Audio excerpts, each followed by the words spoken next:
X.net. Drop.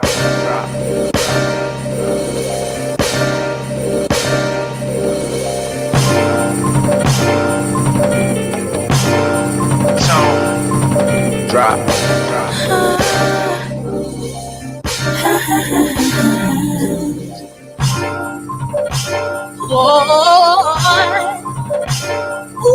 Drop.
FlawlessTracks.net.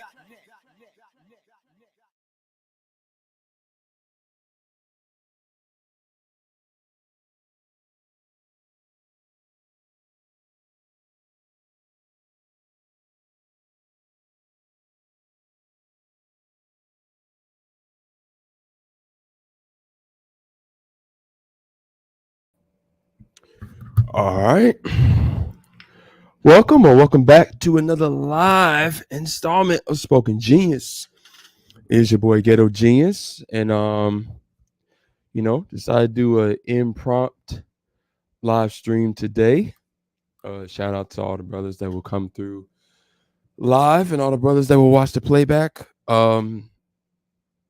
on my work schedule, today is my Sabbath day, so but shout out to the brothers that will celebrate it on quote unquote regular terms. Shout out to the brothers that follow the new moon schedule. So at the end of the day, any day to get some rest in and observe the Lord and things of that nature is always a great thing. But before we go into the backdrop, let me let's see,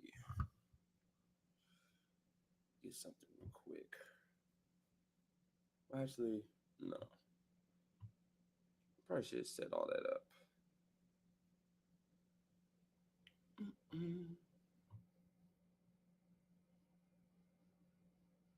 No, wait, hold on.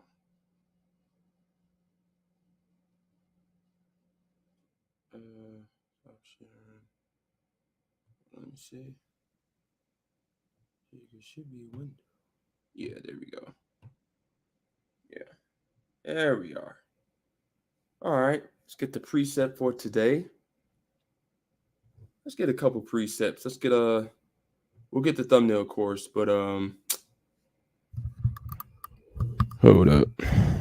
Come on. Second Peter chapter 2. Start at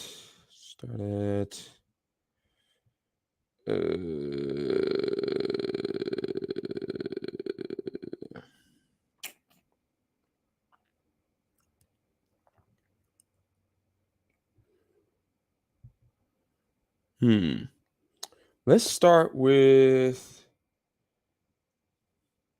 verse 12. So Second Peter chapter 2, starting at verse 12. But these, as natural brute beasts,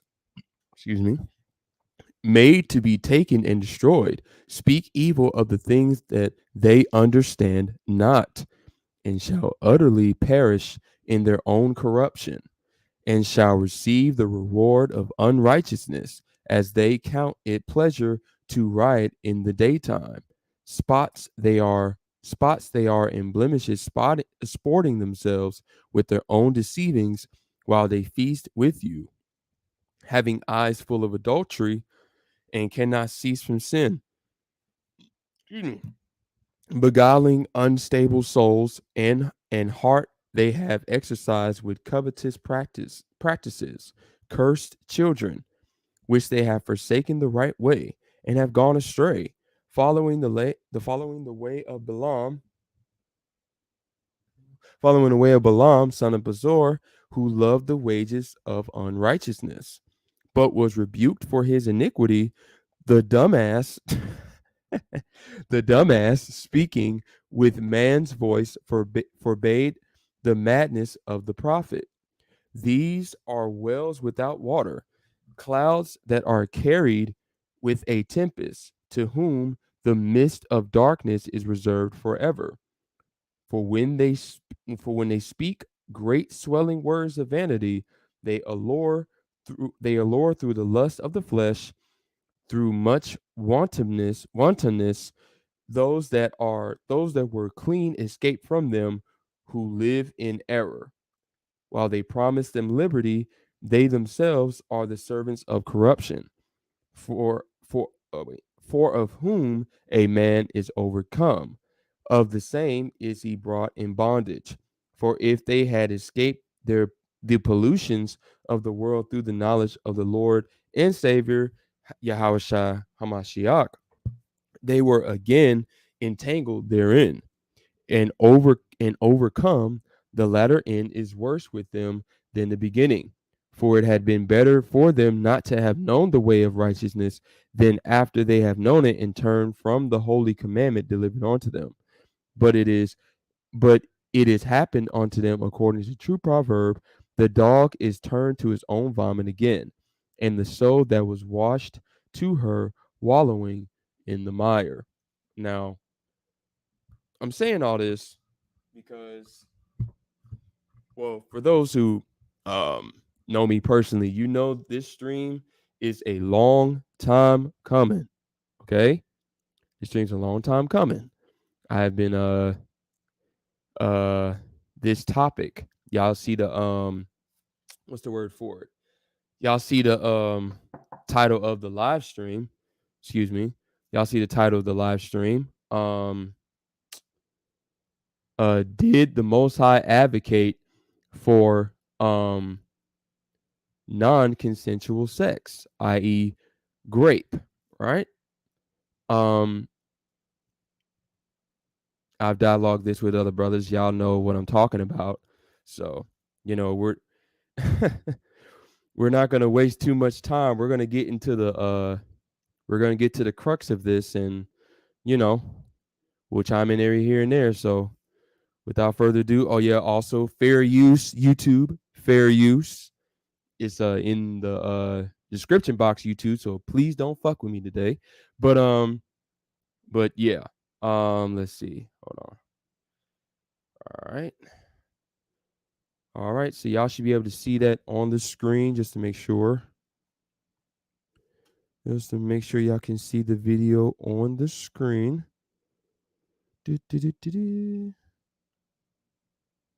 Come on. Go live.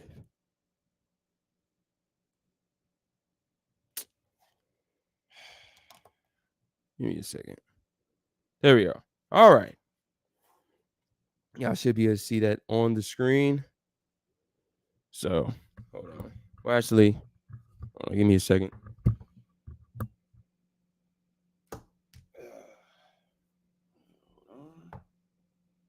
Start charging phone. Yeah, we'll figure out in a second. But without further ado, y'all already know how we rock. We chime in there here and there. This is really part one to this stream, and then we'll transition into another video. So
Oh, why did I do that?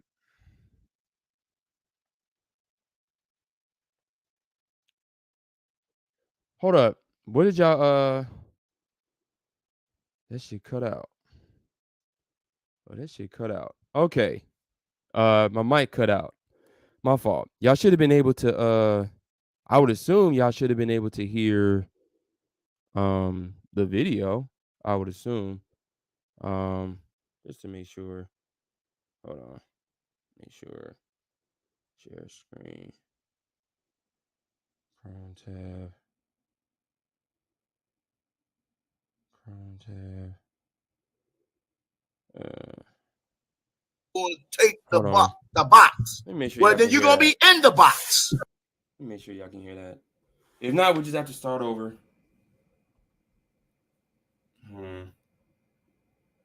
Hold on.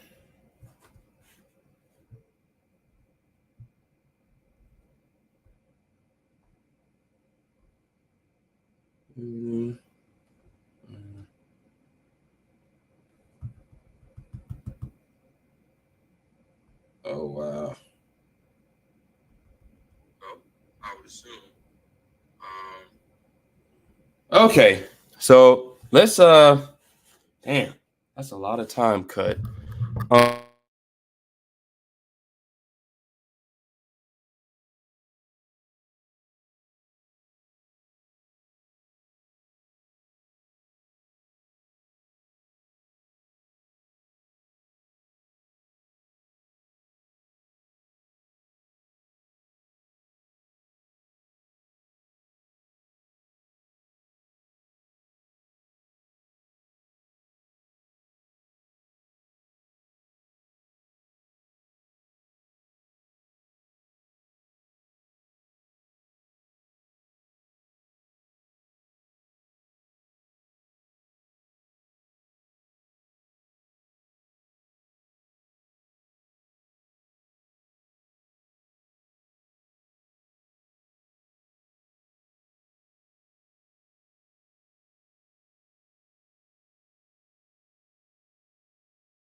Be real with me, brother.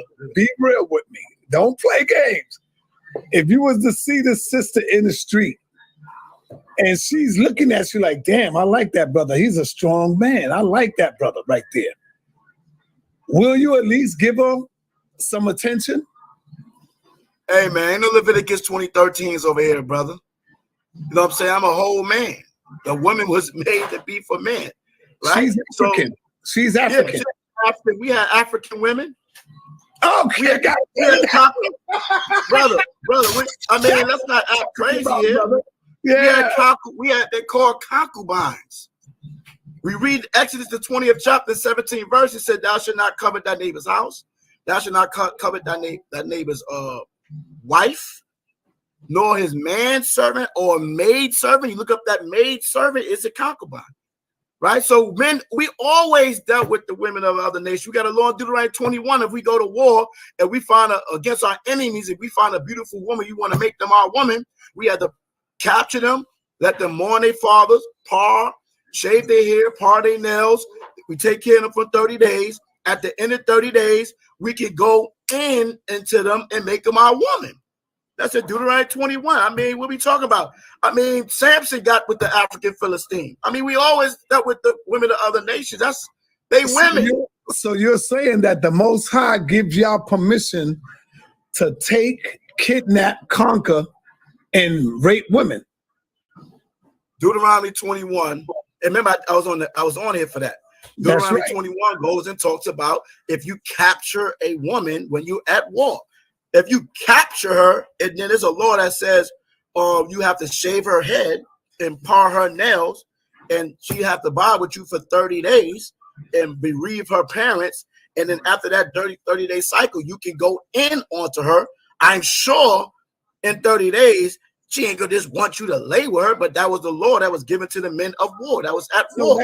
That mean the law, the God, your most high God, said it's all right to rape her. Yeah. What you want me to say? What you want me to say? God damn, man, yo, I agree with you. No, but I mean, people make it so crazy. I'm out like that a few years ago, and Israelites was going crazy when Paul said and taught that the Lord of the Bible teaches that it's all right to go ahead and rape someone, and everybody went crazy like Paul was lying, you know. Yeah, so I remember. You keeping it a buck. I appreciate that. I do respect it. We have to look at the context of the scripture, man, and think with common sense. If there's a law that's saying that you could take this captive woman, I'm sure she didn't fell in love. Every last one of them fell in love with the damn captor in 30 goddamn days, brother. Damn right. That's not. I mean, listen. I'm not gonna make up something just because I don't believe something or don't want to accept something that's written. That's being disingenuous. That's just what it is. And a lot of brothers got mad because I went in the scripture talking about the grape and different instances in there. But there's plenty records that show you if you did that, your ass got killed, bodied, murdered, all that. So that nobody's teaching you go out there and be a damn fool and say, oh yeah, we was on side of the TV. The brother said we can't take the control, and your ass go straight to jail where you belong at, Negro. Because the context is going to war. Going to war. That's the context there. Okay? You can't say I'm in a spiritual war, so I'm going to take the box. Well, then you're going to be in the box. That's right. Right? So go ahead with all that. I want to make it clear. Let me get back to you. And okay, so y'all should be able to hear my mic just to make sure. Can y'all should be able to hear my mic. So I apologize for earlier. Shout out to 10K for coming through. Shout out J2K already. You know what I mean? You had sound issues for whatever the fuck reason. My mic kept on unplugging. So hopefully we don't have to worry about that anymore. But I decided to let this clip run because we kind of went into deep into this. I don't want to say deep into the stream, but we definitely cut some minutes. So I wanted to get all that said before we go back to Deuteronomy 21, because the brother said a lot. But let's actually see, because he said it was written. Well, let's actually read Deuteronomy 21, starting at verse 10, to see what is actually written here. And let's see if we get the same context that he's getting. All right. So Deuteronomy chapter 21, starting at verse 10. When thou goest forth to war against thine enemies, and the Lord thy God had delivered them into thine hands, and thou hast taken them captive, and seest among the captives a beautiful woman, and has a desire unto her, that thou wouldest have her to thy wife, then thou shalt bring her home to thine house, and she shall shave her head and pare her nails, and she shall put the raiment of her captivity from off her, and shall remain in thine house, and bewail her father and mother a full month, and after that thou shalt go in unto her, and be her husband, and she shall be thy wife. And it shall be, if thou have no delight in her, then thou shalt let her go whither she will. But thou shalt not sell her at all for money. Thou shalt not make merchandise of her, because thou hast humbled her. Now, let's actually pay attention to verse 14 here. And it shall be that if you have no delight in her, then thou shalt let her go whither she will. Meaning that there is clearly a agreement made here between the man and the woman. Everything is not against her will. But thou shalt not sell, you know what I'm saying? Thou shalt not sell for money. I turn to a prostitute, things of that nature. Right? So if her leaving is something that very well could be under her will and she can go wherever she wants, does captivity, does what's the word for it?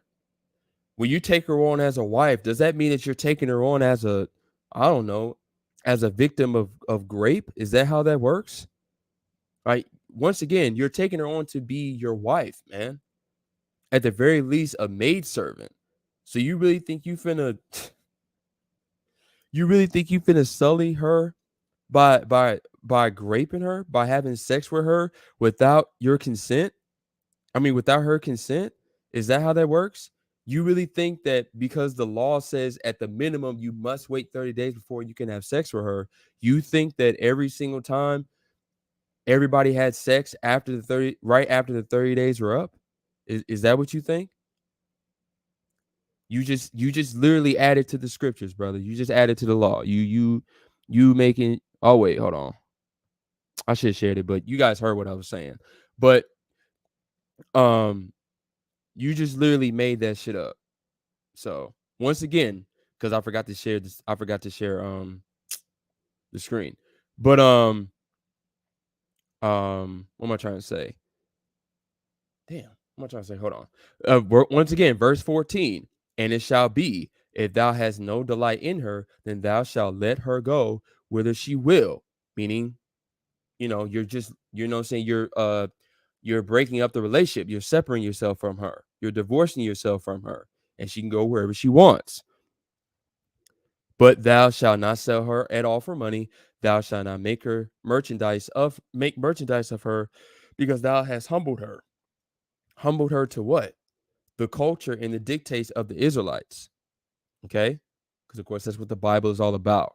So I don't understand what this dude's talking about when it comes to where in these precepts does it tell you that because of war you can now have sex with women without their consent? Where does it say that in here? And has taken them captive. This guy. And keep in mind, it's not even necessarily talking about the women per se. You do take the women captive because it is assumed they're all enemies. You take the whole nation captive. But verse 11, and then you look among the captives and you see a beautiful woman and you decide to take her from among the captives and make her your wife. So I don't know what the fuck that was. That was a complete swing and a miss. But anyway, it is what it is. But back to the video. Let's see how much longer we're going to go with this one before we get to the next video. Let you get ahead and I'm gonna fall back on the questions now and let you get ahead and drop the history of ISUPK. I'm gonna let you. Okay, we ain't gonna do all that. We ain't gonna worry about that today. We'll this ain't necessarily a camp video, so we'll do that another time. We will do that another time. All right, so we should be going into the next video. Okay. So they had a similar discussion. Hold on. Yeah, I should be able to see that on the screen. Give it a few seconds. Make sure my audio is working. God damn. But yeah, audio's still working. Screen is up. Excuse me, eating some good grapes. Sorry. But yeah, so we're gonna go on and get into this. This was basically this is the part 2 I was talking about, necessarily to the discussion. So we're just gonna let it run and let's see what happens. Let's see. let's see how much narrative spin the quote unquote HOK community comes with this topic. Let's see how much they do. So without further ado, hey, let's get it. In your destruction. All right. Hey, Quana, are you there, Quana? Yeah, peace, family. I would love for you to come in, Quana, and read Deuteronomy 21 from 10 to 11, brother, if you mind, if you don't mind. Let me say this. Hold on. Are you going to read Deuteronomy 21? You can 10? read it. You can read it. You can read it to me. I break it down. Read the Bible. What the fuck is that nigga doing over there in the left? What's his name? What the fuck? Meter W Hiru? What the fuck is this nigga doing? All them that nigga animated as fuck over there. But once again, we've already read Deuteronomy 21, 10, and 11. So we actually read it through 14. So we're just at this point, we're kind of just watching this for entertainment purposes, just to see what happens here. Well, I don't have my Bible on me right now. Let me say this while you're doing that real quick. Share the screen, nigga. Yeah, say it real quick. I'm gonna pose a question to all the scientists who don't have a science degree. Right, or doctrine or masters. Yeah. But one statement Sarnetta said, and one brother said that the Bible commands you to rape. That's a lie. You speak, you're not going to show the chapter. You to go out and rape them. What are you talking about? That's not a lie. Here go my question. To pull up, but y'all don't want to pull it up. I'm giving you the scripture. Let me. Well, we already pulled it up, so whatever. Other part. Now, I don't know where they think man come from. Some of them still believe they come from bananas and apes, right? Or evolution. So I'm pretty sure these scientists believe man come from apes, brother. Well, it don't seem like I can get my. We didn't come from. We are still apes. We are still great apes. We didn't come from. We are still great apes. And evolution. You just need to look at the diversity of life to go to evolution. Hold on, Cedric. Hold on. Go ahead, Quilla. That nigga said we don't come from apes because we're still apes. Oh shit! Damn, that's a new spin on evolution. I guess we just debunked evolution then, because the whole point of evolution is you completely change into a different species. We're still apes. Oh my god! This is where man comes from. Mr. Entertainer, I'm not an ape. Mr. Entertainer, I'm a human. Hey, brother, why are you so rude? Thank you. Okay, black people, can we respect each other? God damn. So what I'm saying is, I'm not an ape. I'm a human. All right? And I don't see nobody in my family walking around looking like a goddamn ape. Now, you can call yourself part ape all you want. I'm talking about the ape they have in the zoo. I ain't talking about the ape or you call yourself an ape that live in your house. I'm trying to get to the question, man, but I got interrupted. I was going to get to my question, but I got interrupted. My question is this. If y'all believe in evolution, where's the middleman? Because in flowers, you got a seed. It grows up to be a little flower, then it grows up and up. Okay. Now he's kind of, we'll just let it run, but I kind of wanted to get to the whole non-consensual sex thing. That's what I wanted, but it is what it is. We went over this, I believe, last week when it comes to science and evolution, that bullshit. So it is what it is. It comes to humans, right? You got sperm, right? That goes into the vagina, then it incubates, then it comes out as a baby, then an adolescent, and so on and go forward. Now, where is the middleman from this evolution? Because a lot of y'all say we come from apes. Where's the middleman? All I see is man and ape. Where's the middle part in it? Where's the middleman or the middle ape? I will answer that question when you answer my question. Can you read Deuteronomy? We're gonna stay on. So I don't have my Bible. We're gonna stay on track, and we're gonna talk about this God telling the people to go out and rape women and abduct women. Read it. Read it. You should know it already. The book of Deuteronomy. Just read it. Apostle, can you get the book? I don't have my Bible with me. You want to read it? Apostle, I want a Hebrew to read it, man. I want y'all to read it. I read it many times. Apostle, can you get Deuteronomy 21 to 10? right? 21, 10 to 11. And right after that, I want you to get Deuteronomy 22 to 28, right after that. So y'all. Oh boy, here we go.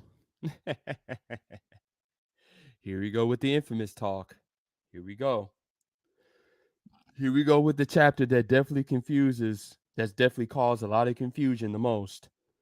Can see for yourself, and you're still gonna deny it. Even when you read it, watch. You're gonna say it's all right because God is telling you to do it. So it's gonna be all right. Shawsham already questions, but go ahead. I want to see what God command us to rape and abduct.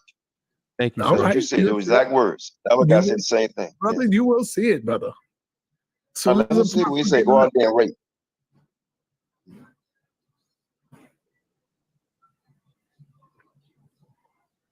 I know you're familiar with the story when God told them to hide in the bushes, and when the women come out from partying and having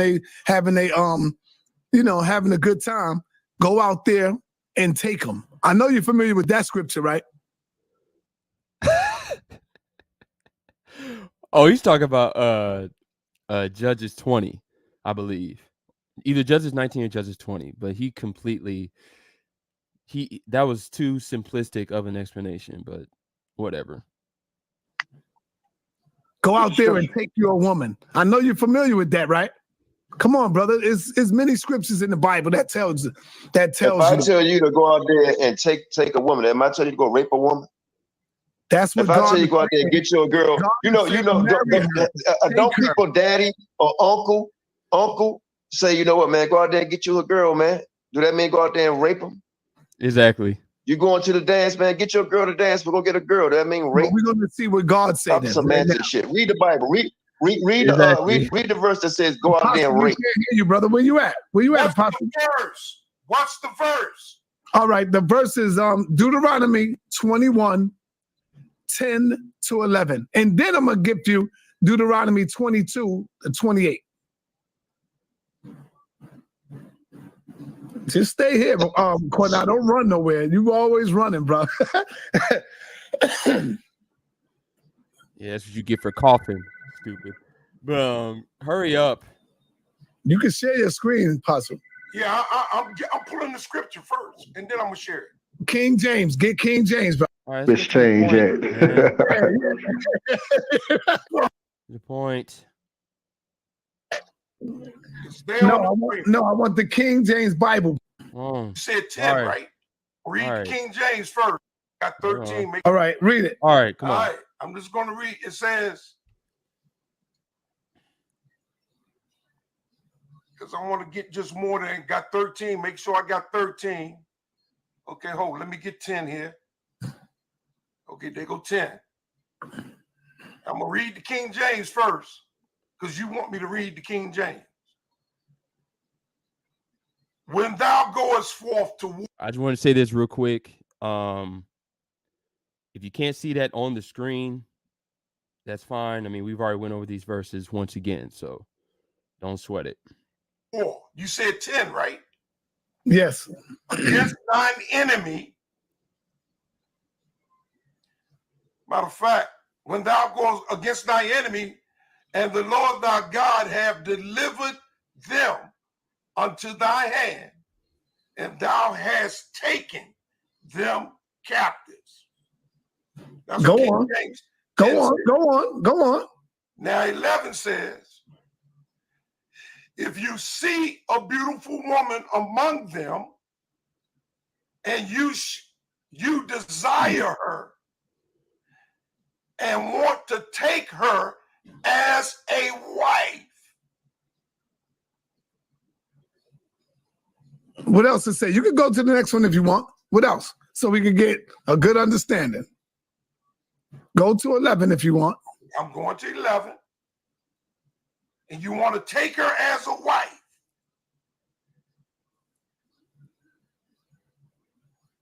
That's 11. When you see a beautiful woman among them and you desire to take her as a wife, then you should bring her into your house, and she must shave her head trim her nails, and it goes on and talks about bathe. Okay. And after 30 days, if you want her as a wife, you should take her. But if you don't want her as a wife, let her go. Okay. So nothing in there tells me. Now stop, brother. Stop. We don't need your goddamn explanation. Because all you're gonna do is switch it all up. So now go to Deuteronomy 22 and 28. Go to Deuteronomy. All right, before they do it, we're going to go there first. So, let's see. Let's read Deuteronomy 28 by itself first. As a matter of fact, hold on. Let me go here instead. Let me go here first. Let me isolate the verse itself. Let me isolate the verse.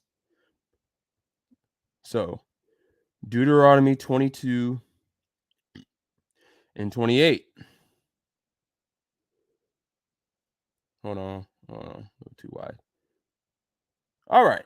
Come on. All right, cool. Cool beans. Y'all should be able to see that on the screen. Give it a couple seconds. All right. Deuteronomy chapter 22, at verse 28.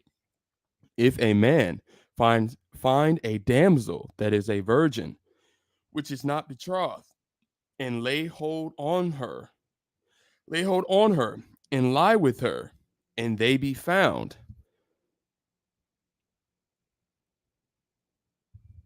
then the man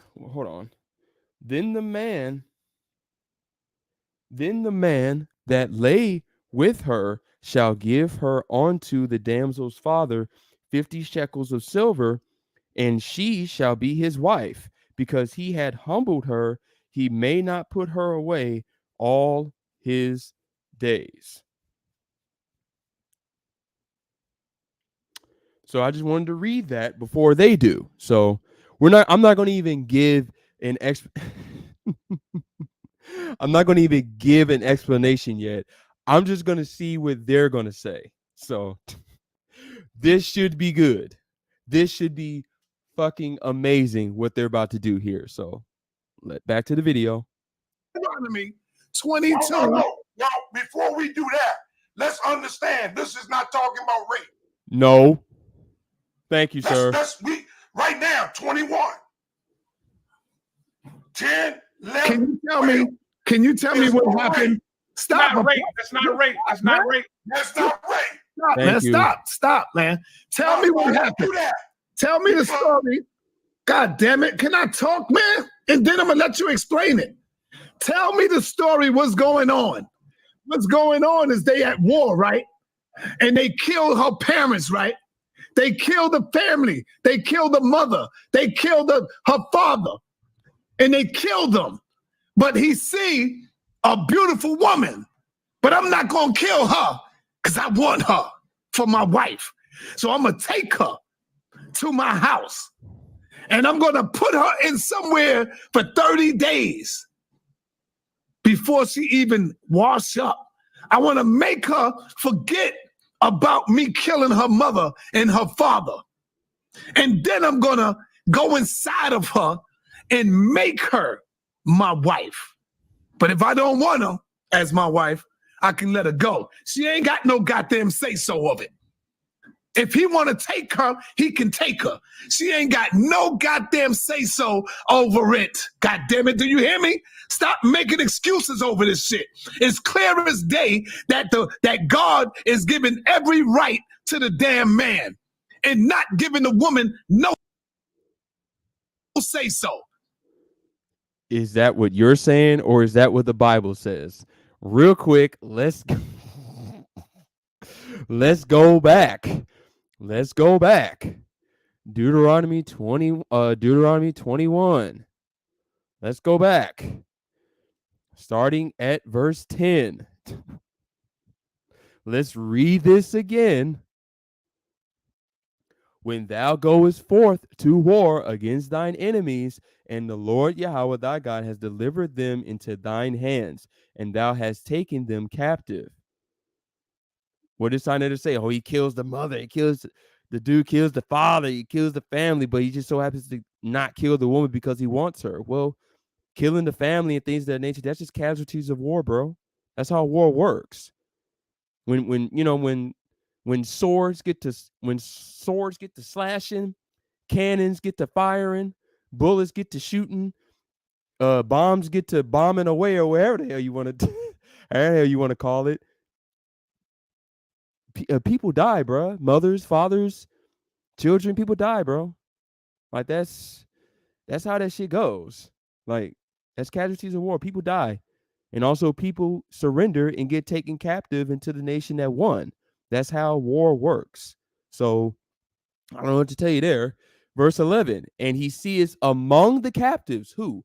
Among the captives, a beautiful woman, and has a desire unto her, and thou wouldest have her to be thy wife. Hold on, give me a second, because I forgot to share something. I forgot to share something. Ooh, I forgot to share this. Give me a second.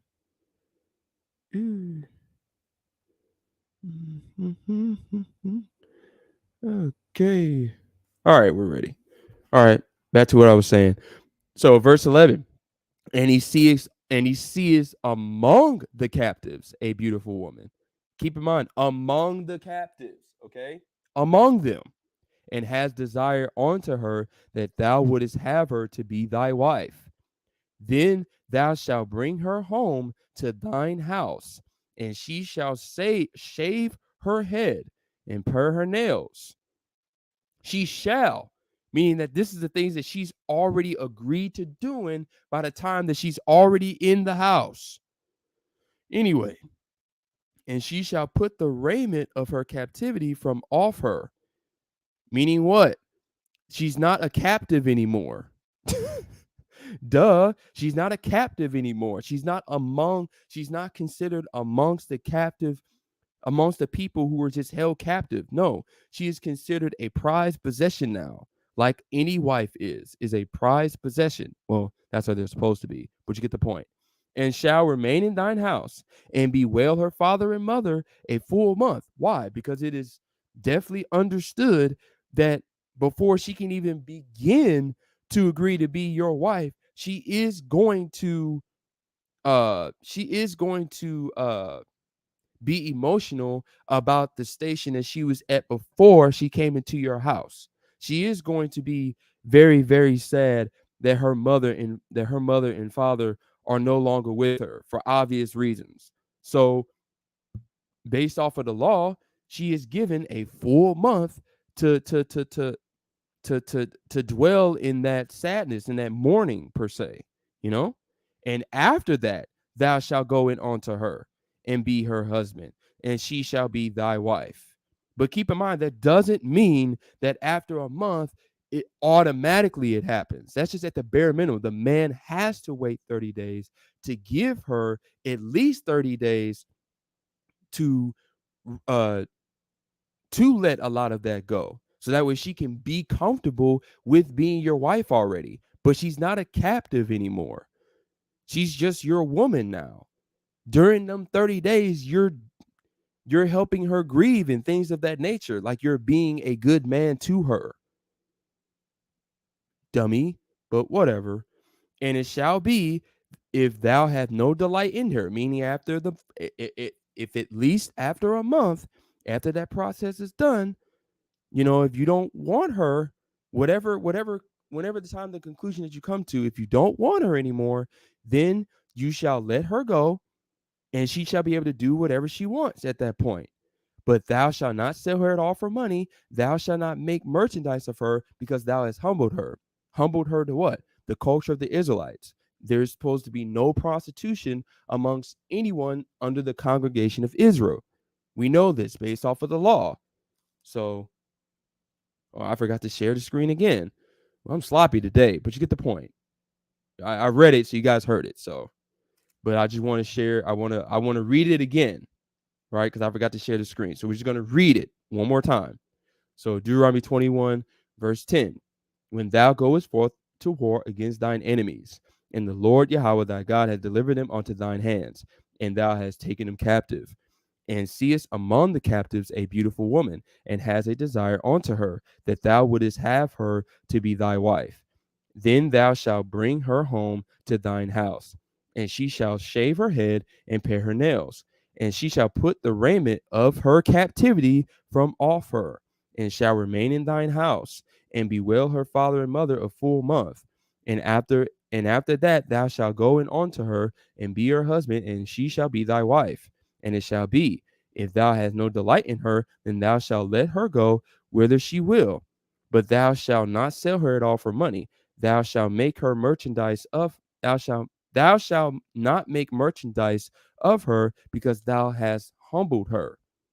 Okay, so clearly, once again, after 30 days, once you have decided you want this woman to be your wife, you have to wait. You have to do a 30-day process at the bare minimum. You have to do I'm going to say 30 days, but a month process of basically vibing with her, helping her grieve, basically being a good man to her. And then after that, once that month period is over at the bare minimum, then you shall go into her. But it doesn't say anything about being able to go into her automatically after a month if she doesn't, you know what I'm saying, without her consent. It just means that at the bare minimum, you must wait a full month before you go into her.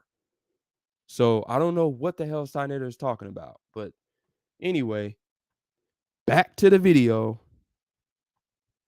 All right, so stop making excuses over this. We can clearly see it. We are not dumb. But it's because you are believers of God, y'all will try to make every excuse on why this is not rape. This is goddamn. That's right. No, Apostle. That's right. Apostle. If Quinai come into your house and he's coming in as a war and he kill every goddamn man in your house and take your daughter, are you telling me that your daughter should give herself to him? Should she open her legs to him after 30 goddamn days and say, yes, I'm married? Even though you killed my daddy, even though you killed my mother, I'm going to marry you. And you ain't got nothing to. So you telling me that's all right, Apostle? Huh? You can talk now. You can talk now, Apostle. That's right. There's such things, and as they go in war, he's talking in war. This is war. God damn it. What's going to happen? What do you think is happening right now in Russia and in Ukraine? Just because it's happening, that don't make it okay. Black people, bro. Yo, everybody stop, man. Did you hear what? But it doesn't make it okay according to who? According to whose standards? And at the end of the day, I get the analogy Apostle was trying to do, but it's totally different because these understandings, these standards are only for the Israelites anyway. So who cares what Russia and Ukraine is doing? But every single nation does adopt this basic understanding. It's the same thing. With war, you conquer the men. That's how you conquer the nation. You basically take out all the men. And when it comes to the women, you know, those that survive the destruction, a lot of times you take them on as wives and concubines. That's how this shit goes. But it doesn't say anything about taking them against their will. Once again, verse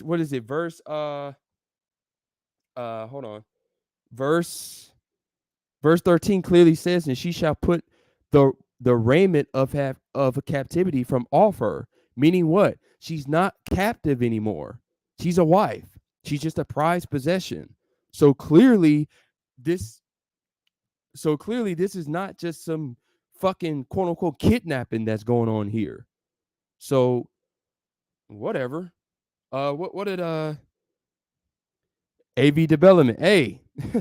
And hey, I appreciate you joining the channel, by the way. I think this is the first time I've seen you on here. But and Mac, man, emotional nigga logic. Thank you. It don't get no more simpler than that. This nigga is talking about emotional bullshit. He's talking sensationalism right now. And at the end of the day, the standard still persists because we're talking about in times of war. This dynamic only applies during times of war. Oh, it's well, I got 2 accounts. I feel you, bro. Study for work. Hey, that's what's up, bro. That's what's up. I appreciate you joining the stream, brother. But yeah, it's just that simple, man. This is ridiculous. This is a complete reach here. Like, I don't understand, how does this dude come to this type of conclusion? Well, you know what? Yeah, I do, because at the end of the day, he's against the Most High, and he's all about Kemet anyway. So, never mind. Why did I say what I said? It is what it is. Accident. What happened to Kemet? No, let me stop. Apostle just said. Apostle won't do that, brother. Hold on. Just because they in war, he's saying that it's all right now, Apostle, to take a woman and grape them and rape them because we in war. God damn it, this what happened to the Africans in slavery. When the white man beat us, right? Because they beat us, they took our goddamn woman and they raped them. So now you're saying it's all right because we in war. Here we go. So now it's permissible for them to do that. Brother, can you go to Deuteronomy 22, verse 28, Apostle, please? You've already read that. Don't do that, Apostle, man. There's people at war right now in local neighborhoods. That don't make it okay to rape their women just because you at war. Come on, man. Never said that. It's okay for the Bloods to rape all the Crip women, I guess, on the Apostles' watch. Who's Crip women? In war. But we saying God gave them permission to do it. But wait a minute. That has nothing to do, once again, having sex with women without consent has nothing to do with Deuteronomy 21, 10 through 14. That is not talking about growth.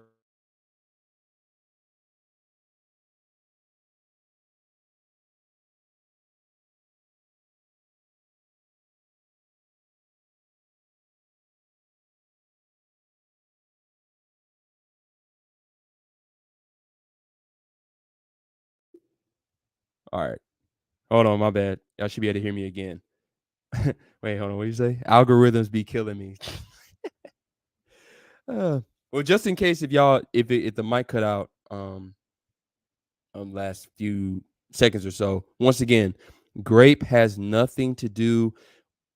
Having sex with women without their consent has nothing to do with Deuteronomy 21 and 10 through 14. Nothing, because it says it's talking about a wife. I mean, seriously, who the hell is who the hell is graping somebody? Excuse me. Community guidelines, but who in Interestingly, he uses Bloods and Crips. There's blood women married to Crip men.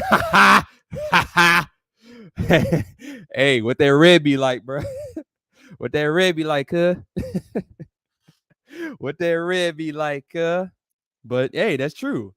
Whatever that even means, because it's not even a race of people, but whatever. Hey, but during times of war, you know, one of the rewards for war is women.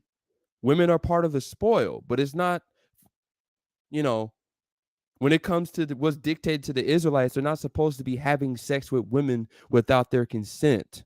That's the difference. The Israelites were taught to do things in order, in an orderly fashion, meaning sex, taking on a woman to be your wife, it has to be consensual. Having sex with women must be consensual. Going into a woman must be consensual at all times. Anyway, back to the video. You go to jail. Apostle, the big picture that I'm saying is your God is giving them the permission, the green light to go and do it. That's a big. No, he didn't. But once again, this is a complete. This is now turned to a complete swing and a miss by all parties involved. That's a big problem, brother. That's what I'm talking about. This is a God that's in your Bible telling men to go out and get them and rape them. That's right. Point that I'm talking about. I ain't talking about any fucking man in the street. Hold on, brother. Hold on. I'm not just talking about anybody. I'm talking about God saying it's all right to go out and do these things. See, that's what I'm talking about. All right, That's right. Go ahead. That's wrong. You got a question? Go ahead. It says white. Did the Egyptians brother, we're going to stay right here. We ain't going nowhere else. We are not going nowhere else. We ain't talking about no goddamn Egyptians. We are talking about the God of the Bible. That's right. We are talking about the God of the Bible. We ain't talking about no goddamn Egyptians right now. We're going to deal with that later. But right now, we're talking about the God of the damn Bible. And he ain't say nothing about rape nobody. Thank you. So let's go, Apostle. Thank you, sir. Egyptians raped the Hebrew Oh my God, man. You still talking about some Egyptian? We talking about your God, brother. Your God. Did the Egyptians rape the Hebrew women when they were in bondage? All right, let me answer your question for you. These are men that did that. The question is, did the Egyptians rape the Hebrew women when they were in bondage? No. Damn lie. No, prove it. Yeah. Some did, some didn't. It is what it is. I don't have to prove the Egyptians. Okay, so you a damn lie. So you a damn lie. And you a damn lie. Can you prove it? I just told you no. Everybody, okay. Give me chapter and verse. Yo, y'all don't hear me? Give me chapter and verse. Give me chapter and verse. I got to put you in the back because you don't want to listen. I'm telling you, do not let them take you off the course. They trying to take you somewhere else. You're going to stay on this issue. It's the art of war. Brother, because it's the art of war, oh my God, y'all dudes is crazy. Listen to me, man. Listen, Apostle, can you get Deuteronomy? Now he don't want to read no more. Look at Apostle. He don't want to get Deuteronomy 22 now. He don't get ready it was war to the scripture. God said Israel. Hold on, Apostle. Can you get 22? You can't add rape to the scripture. But all right. Apostle, can you get Deuteronomy 22, verse 28? It was not rape. Hold on, Apostle. Misrepresent the scripture. Deal with me. Deal with me. It was not rape. It was not rape. It was not rape. Apostle don't want to read it no more. It's telling you it was not rape. Thank you. Oh, shit. You're not standing. It was not rape. It was not rape. You know it was not rape. Can we get one person at a time, man? Everybody yelling. We can't even hear y'all. Thank you. I gotta stop. Did not rape those Hebrew women. It's like saying that the white man didn't rape our women when we was here 400 years. Good night. Oh my God, not the 400 years thing. Why does that have to come up every single? Fuck it. But you're taking us off topic. Like he said, we can deal with that another time. Don't deflect. Let's stay on this real quick and get this done, and then we can move on. So let me talk about it. Let me talk about it. You got to add it. Let's break it down line upon line and precept upon precept. What line upon line and precept upon precept. What Sinai just had the apostle read was a war that God had prepared Israel to go out in battle. And in battle, at times, God would deem Israel to keep spoil or to leave it alone. In this instance, women, God had gave them permission to take the women not to kill, but to marry. And if they delighted so, to keep. But if they did not delight so, allow them to go on their own. It was not rape. But why did they say marry? Thank you. Is that simple? They weren't even capped. It clearly tells you in Deuteronomy 21 and 13 that once the woman comes into the house, she's taking the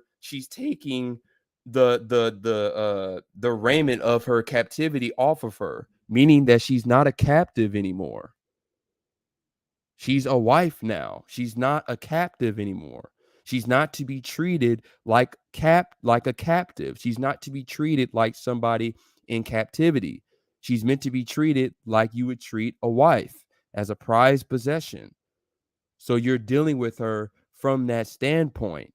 So yes, it is quite possible that after 30 days of actually vibing with the woman, treating her as a wife, that once that month period has passed, she would be willing. She would be willing to consent to you going into her, because you was actually treating her as a wife, man.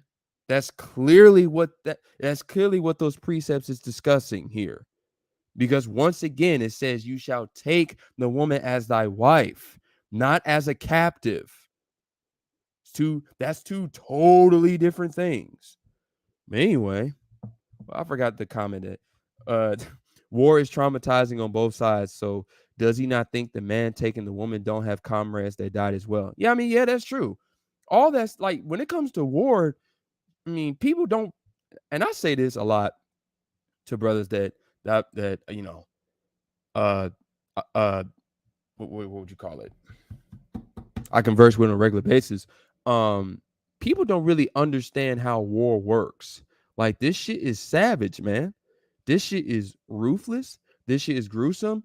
People, a lot of times people died that had nothing to do with the war in the first place because they weren't directly involved. That's how that shit goes. But even with all that being said, that has nothing to do. I mean, I wouldn't say it has nothing to do, but the point is that you're not treating the woman as any old captive anymore, based off of those precepts that's dictated within the law within Deuteronomy 20, first chapter, starting at verse 10, ending at verse 14. That is not the context there. And that's clear. Once again, we're gonna look at this again. Deuteronomy 21, verse, well, we're just going to read to verse 13, right? Deuteronomy 21, verse 10, when thou goest forth to war against thine enemies, and the Lord Yahweh thy God, thy power, has delivered them unto thine hands, and thou hast taken them captive. Now, at this point, everybody's a captive of that nation that you defeated. Everybody's a captive. Then, verse 11, and seest among the captives, now this is among all the captives of that nation, a beautiful woman, and has a desire unto her, and thou wouldest have her to thy wife. Meaning what? You are separating her from the captives. Okay? Then thou shalt bring her home to thine house, and she shall shave her head and pare her nails. Here's the key. Verse 13, and she shall put the raiment of her captivity from off her, meaning that she's not a captive anymore. She is a wife now. Okay? She's not just a captive. She's not an enemy. She is your wife now. And shall remain in thine house, and bewail her father and her mother a full month. Obviously, because she's going to be grieving. She's going to mourn, obviously, because her mother and father have probably been killed as casualties of war, or they're still captives. You know what I'm saying? So obviously, she didn't necessarily want to separate from her mother and father because that's what she's used to. Anyway, and after that, thou shalt go in unto her. After that, meaning the bare minimum, you must wait a full month before you can go into her. That don't mean you don't wait longer than a month, because sometimes you do. She's not quite comfortable. That happens. That's real life. Anyway, and after that, thou shalt go into her and be her husband, and she shall be thy wife. Okay? Now, we're just going to read verse 14 again. And it shall be, if thou hast no delight in her, meaning you don't want her to be your wife anymore after all that, then thou shalt let her go whither she will, meaning she's able to go back amongst the captives. She's, she's able to do whatever she wants to do at that point. But thou shalt not sell her at all for money. Thou shalt not make merchandise of her, because thou hast humbled her. Humble her towards what? The culture of the Israelites. Once again, the culture of the Israelites, you're not allowed to prostitute a woman. You're not allowed to do that. That is against the law. That is part of the Israelite culture, period. So that's the humbling thing. That's what the humbling means in this context. You're humbling her towards the cultural dictates when it comes to a man dealing with a woman in general. You're not supposed to sell a woman for profit in any way, shape, or form. You're not supposed to do that. So that is the humbling that's going on here. Anyway, back to the video. Well, let me see. Hold on. Let me go back. Oh, wait, hold on. Okay, let me make sure ain't no comments. Who's that? Okay. Hey, the boy Chef Yonde in the building, you know what I mean? Shit, appreciate you coming through, brother. But yeah, let's go ahead and get back to the video, to this nonsense. These niggas just yelling. It's like, come on, man. We one mic at a time, please. Why doesn't it say murder? Okay, hold on real quick. Okay, real quick. So you telling me that God gave them permission to kidnap these women, and then if they decide He did not give them permission to do that. But whatever. that they want to hold on, let me finish my question. Because you said that God told them he can take them. Hold on, let me finish my question, Apostle. Because you said that God gave them permission to take these women, and then they can marry them, right? So you basically saying he gave them permission to kidnap them, and if these women so choose to get married with them, or really they don't have a choice, but they got took and kidnapped, and then they can marry if you want them, not if they want it, but if you want it, you can marry them after you kidnap them. They were hold on, it was a war, so they're not going willingly, so they were kidnapped. It was a war, they're not going with you guys willingly. They probably already had husbands, so they're not going with you willingly, so they were kidnapped. They were kidnapped. Let's keep it real. Stop hiding from the facts. They were kidnapped. They were kidnapped, man. Pastor, can I ask you another question? Pastor, can I ask you a different question? Pastor. Okay, now watch this. Now hold on real quick, because he said they were booty. Hold on, he said they were booty. Now we understand that booties can be. No, Apostle said that. Apostle said they were booty. Now we know booty means. I know. I'm responding to Apostle. I'm responding to Apostle. Because Apostle said they were booty, meaning they were spoils, or they was treasure, right? But when you get booty, hold on. So if they were booty or spoil, you also go and take those. They're not given to you. You take booty, you take spoil. So again, these says who? Like, what do you mean? People never give you treasure? Like, what you mean, bro? The treasure at the end of the day, when it comes to stuff like that, the treasure belongs to whoever wants to claim it. Realistically, at that point, the treasure's free game. But I mean, it's what it is, bro. At the end of the day, it's not that you're trying too hard. Because with the treasure thing, it's a little bit more complex than that. But even I think it's Ezekiel 39 where it talks about taking the treasures from the city, but that's a whole nother issue. That's a whole nother topic. But bruh,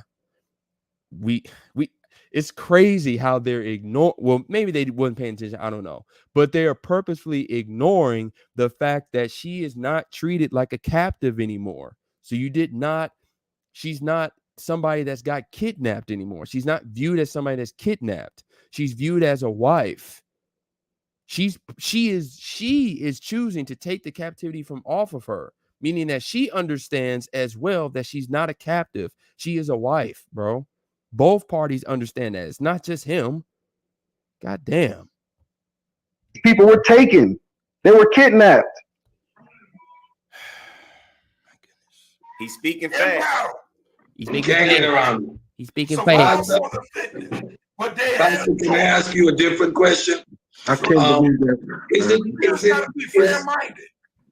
Is the punishment of being eaten by she-bears a worthy punishment for kids teasing a bald-headed man like myself? So some kids tease me. Is it okay?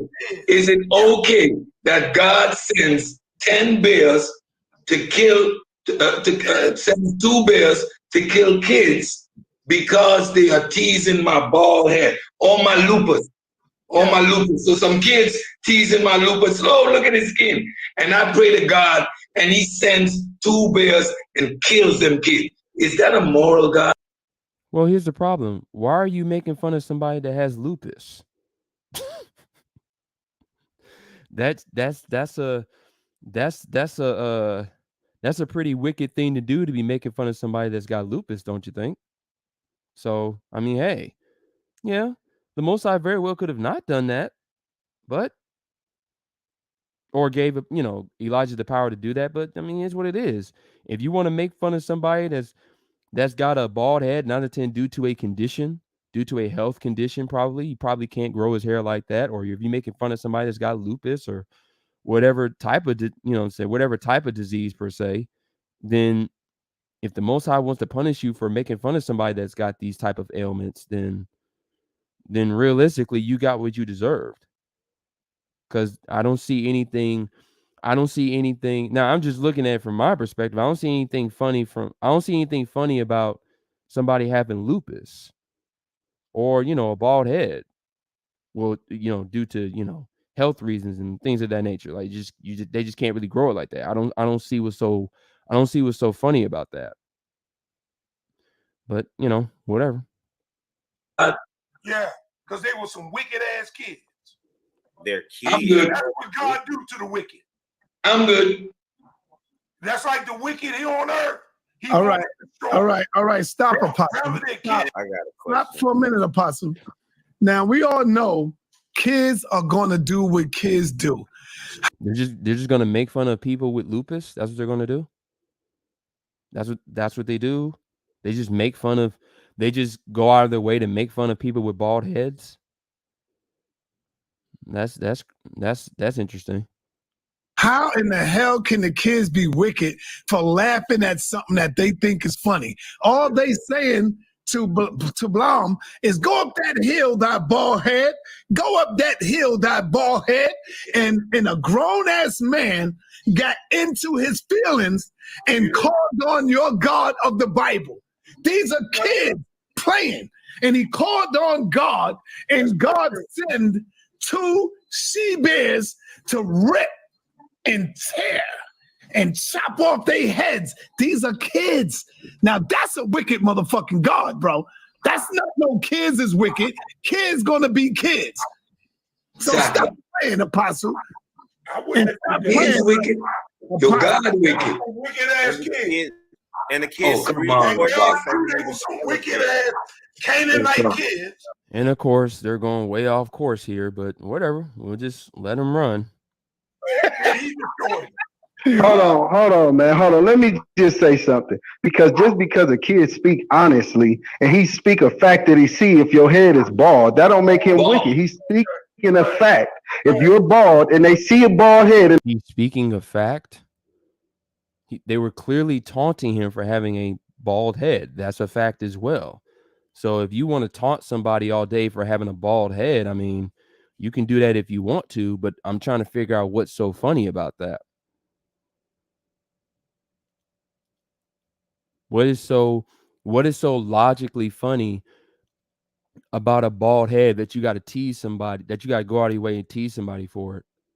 How does that work? And they call you bald head because it's a fact. How is that wicked? Oh, how is that wicked? Yeah, how is that wicked? And even if it's wicked, does it deserve mauling from 2 bears? Kids.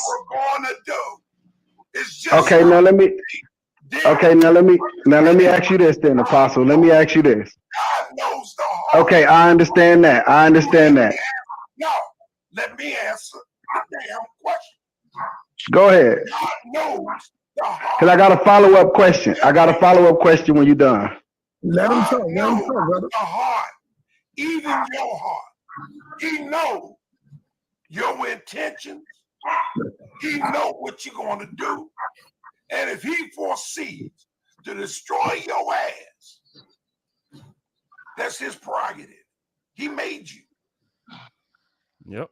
Proverbs 16:4. For the Lord hath made all things for himself, yea, even the wicked for the day of evil. So you know, it is what it is. I mean, I just don't understand. We have to, but of course, a lot of that stuff before you can even, and this is kind of the issue with a lot of people, they kind of go like straight to the divine aspect, that they don't try to take steps at a time. You know what I'm saying? With those type of explanations, they try to jump to the top of the staircase with their explanation, with their answer, like he did. God knows your heart and things of that nature, which is true. But you got to speak more practical here. And as far as I'm concerned, the best way to tackle this question is the best way to tackle that type of issue or conundrum for some people when they come across those precepts is, why on earth are you making fun of why are you going out of your way to make to taunt somebody with a bald head? Why are you doing that? Because that's a fact. That is the fact that they were taunting him about his bald head. So why are you doing that? What's the point? Yeah, it's a fact. He has a bald head, but why are you going out of your way to highlight that about him? For what? He very well could have a health condition where his head has to be bald. I mean, realistically, based off of the letter of the law, you're not supposed to be purposely shaving your head anyway.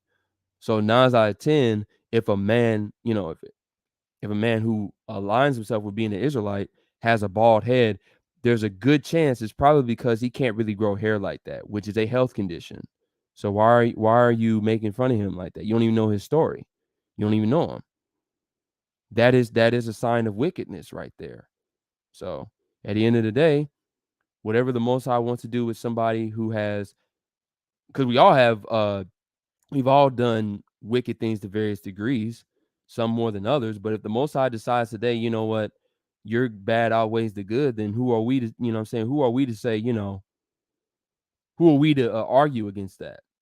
So it is what it is. But the point is that why would you make fun of somebody with a bald head? Why would you even want to do that? You don't even know their story, and yet you going out of your way to highlight the fact that they have a bald head in the spirit of taunting. So, at the end of the day, you get what you deserve, honestly, or you get what you earn. Is what it is. His hands, you are nothing but clay in his hands. If he just so decide to take the mold and crush it and remodify it, he can do that. Because you're nothing but clay in his hands. Hey, yo, what was the name of the Israelite? What was the name of the the leader in Miami? What was his name again, y'all? Yahweh ben Yahweh. Yeah, Yahweh ben Yahweh, Dr. Malachi York. If God knows everything and know this is going to happen, how come God didn't do that to them and stop them from doing it, Apostle? I think he did stop. No, that's after the act was done already. You don't know what else he would have done? No, the act was done already. You just said. Okay, but the mauling of the children happened after the act as well. So you just whatever you're talking about right now, because I don't know, you just cut your own point. You just cut your own point. The kids taunted the prophet for having a bald head, and then they were mauled by bears. The mauling by bears didn't happen before they could utter those words. No, it happened after. So you just you just cut yourself with your own equivalency, with your own parable. So that was stupid. That God killed them kids because they were wicked. No, stop, Apostle. I'm talking, brother. You just said God killed these kids because they were wicked, and so he killed them. But what about Yahweh ben Yahweh? What about Dr. York? What about all the other rapists and murderers that's out here that's raping and killing these babies? Why not God stop them then? Why God ain't stop them then? He stopped them when he stopped them, son. Okay, I got you. All right, now can I ask this question now? Now hold on, because I know I got Lex in the building. Lex want to get him on something. I just got one question, so I'll be done with Apostle, man. Go ahead. All right, now look, I said I'll be done with you, but look, what I want to ask you is this: if your God is not so wicked, When the Hebrews was in the famine, why wouldn't God send his favorite people some type of animal to slaughter and eat, some type of fruit to eat, rather than them kill and eat their babies? Tell me that. Oh my God. I can end it right now. What is he talking about? What is he talking about? If y'all his favorite people, y'all supposed to be his favorite people and all of that. How come he couldn't send y'all something better to eat than y'all to eat y'all own kids? That's all I want to know. Because that's when we were just being disobedient, falling behind other nations. I'll read it for you. Following behind the Canaanites. But y'all still being disobedient today. What are you talking about? For our era. So how come you're not eating your babies today? Because y'all still eating your babies. Okay, but not all Israelites are doing that. So I'm confused. I'm confused by this dude's question. Just like not all Israelites in the wilderness were eating their children. So this was a complete swing and a miss. Those that did that, yes, they received great judgment for that. But those that did not, those that endured, those that did not take after those type of cultures, they didn't receive that type of judgment. So, I mean, it's what it is. Like, I was confused by the question that he's even asking. Like this whole, for the most part, this whole conversation has completely veered completely left, because now they're just asking random questions about the Bible. They don't even want to stick to the topic. Like, we still haven't gotten to Deuteronomy 22nd chapter. Like, yeah, we've been doing this shit. You know what I'm saying? We've been looking at this video for at least, I would say, what, 20, maybe 20, 25 minutes now? Like, you know, video minute time, and then full live stream, I say about 40 minutes or so. But I don't understand. Like, what is the argument here? I'm confused. What exactly are these guys trying to? Actually, we've been looking at it for a pretty long time. I'm tripping because we actually started this live. We actually started this video from a pretty early timestamp. So it is what it is. But I'm just confused on what exactly is his point behind the question. But that's how you know this nigga don't read the Bible, just like everybody else up there, pretty much, because he doesn't understand that not all Israelites did that. So the answer really is a two-part question, but it is what it is. Babies. There's a lot of, and I ain't got nothing against it, but there's a lot of homosexuality going on. Hold on, brother. Oh, yeah, and I believe it was 1 Kings. I could be wrong about that right now, but okay, now I kind of really understand what you're saying. But even then, it's like not all Israelites did that. So it's like it still goes back to the same point. Like, and then that only applies to a certain sector of Israelites that were that wicked. So, I mean, it's what it is. There were those that did engage in that level of wickedness, and there were those that didn't. So it's nuance. It really is. Hold on. There's a lot of homosexuality going on right now in the Hebrew Israelite community. There's a lot of it going on right now. How come the Most High ain't getting you like they did Sodom and Gomorrah? Because I told you these are stories. This is not real stuff. Because if it was, then you'll be still paying the price today with all this guy. All this crazy stuff going on right now. Right now, you just making up. Like I said, Zechariah 14, verse 1. I wish you stopped butting in, man. When you see people talking, come on, bro. Pastor, man. You what I'm saying is, yo, it's going on right now. The pastor ran, he hauled ass. So what I'm saying, Apostle, Quanah hauled ass too. His ass hauled ass too. He can't handle the pressure of Sarnetta. So listen, it's still going on today, Apostle, where y'all being like Sodom and Gomorrah, with all the homosexuality taking place and all this is going on. What you mean you don't know nothing about that? You don't know nothing about no homosexuality. What are you talking about? So it's not homosexuals on the planet? Sure they are. But are they Israelites? Are they Israelites? I don't know. I ain't seen no Israelites. Oh, now you don't know. I thought all of according to his doctrine. Oh man, according to your doctrine, they are Israelites, brother. They are the lost sheep. Let me get to Zoriac. According to the doctrine, man. The lost sheep of the house of Israel are those that, for the most part, don't really naturally on their own merit, don't really engage in that much wickedness. They just don't. They just weren't aware of Hamashiach like that. But that's really the context of that per se, i.e. the Gentiles. But it is what it is. But the point is that most of Israel does engage in a lot of wickedness, but not all of Israel does. So there will be those that will be saved, and there were those that don't, and there's those that won't, i.e. 2/3 versus 1/3. So it is what it is. Now he don't want to claim us. Now we Africans again. We Africans again. He don't want us. We Africans again, man. They are Israelites. Yeah, it's real. Okay? Yeah, I'm not ashamed of the gospel.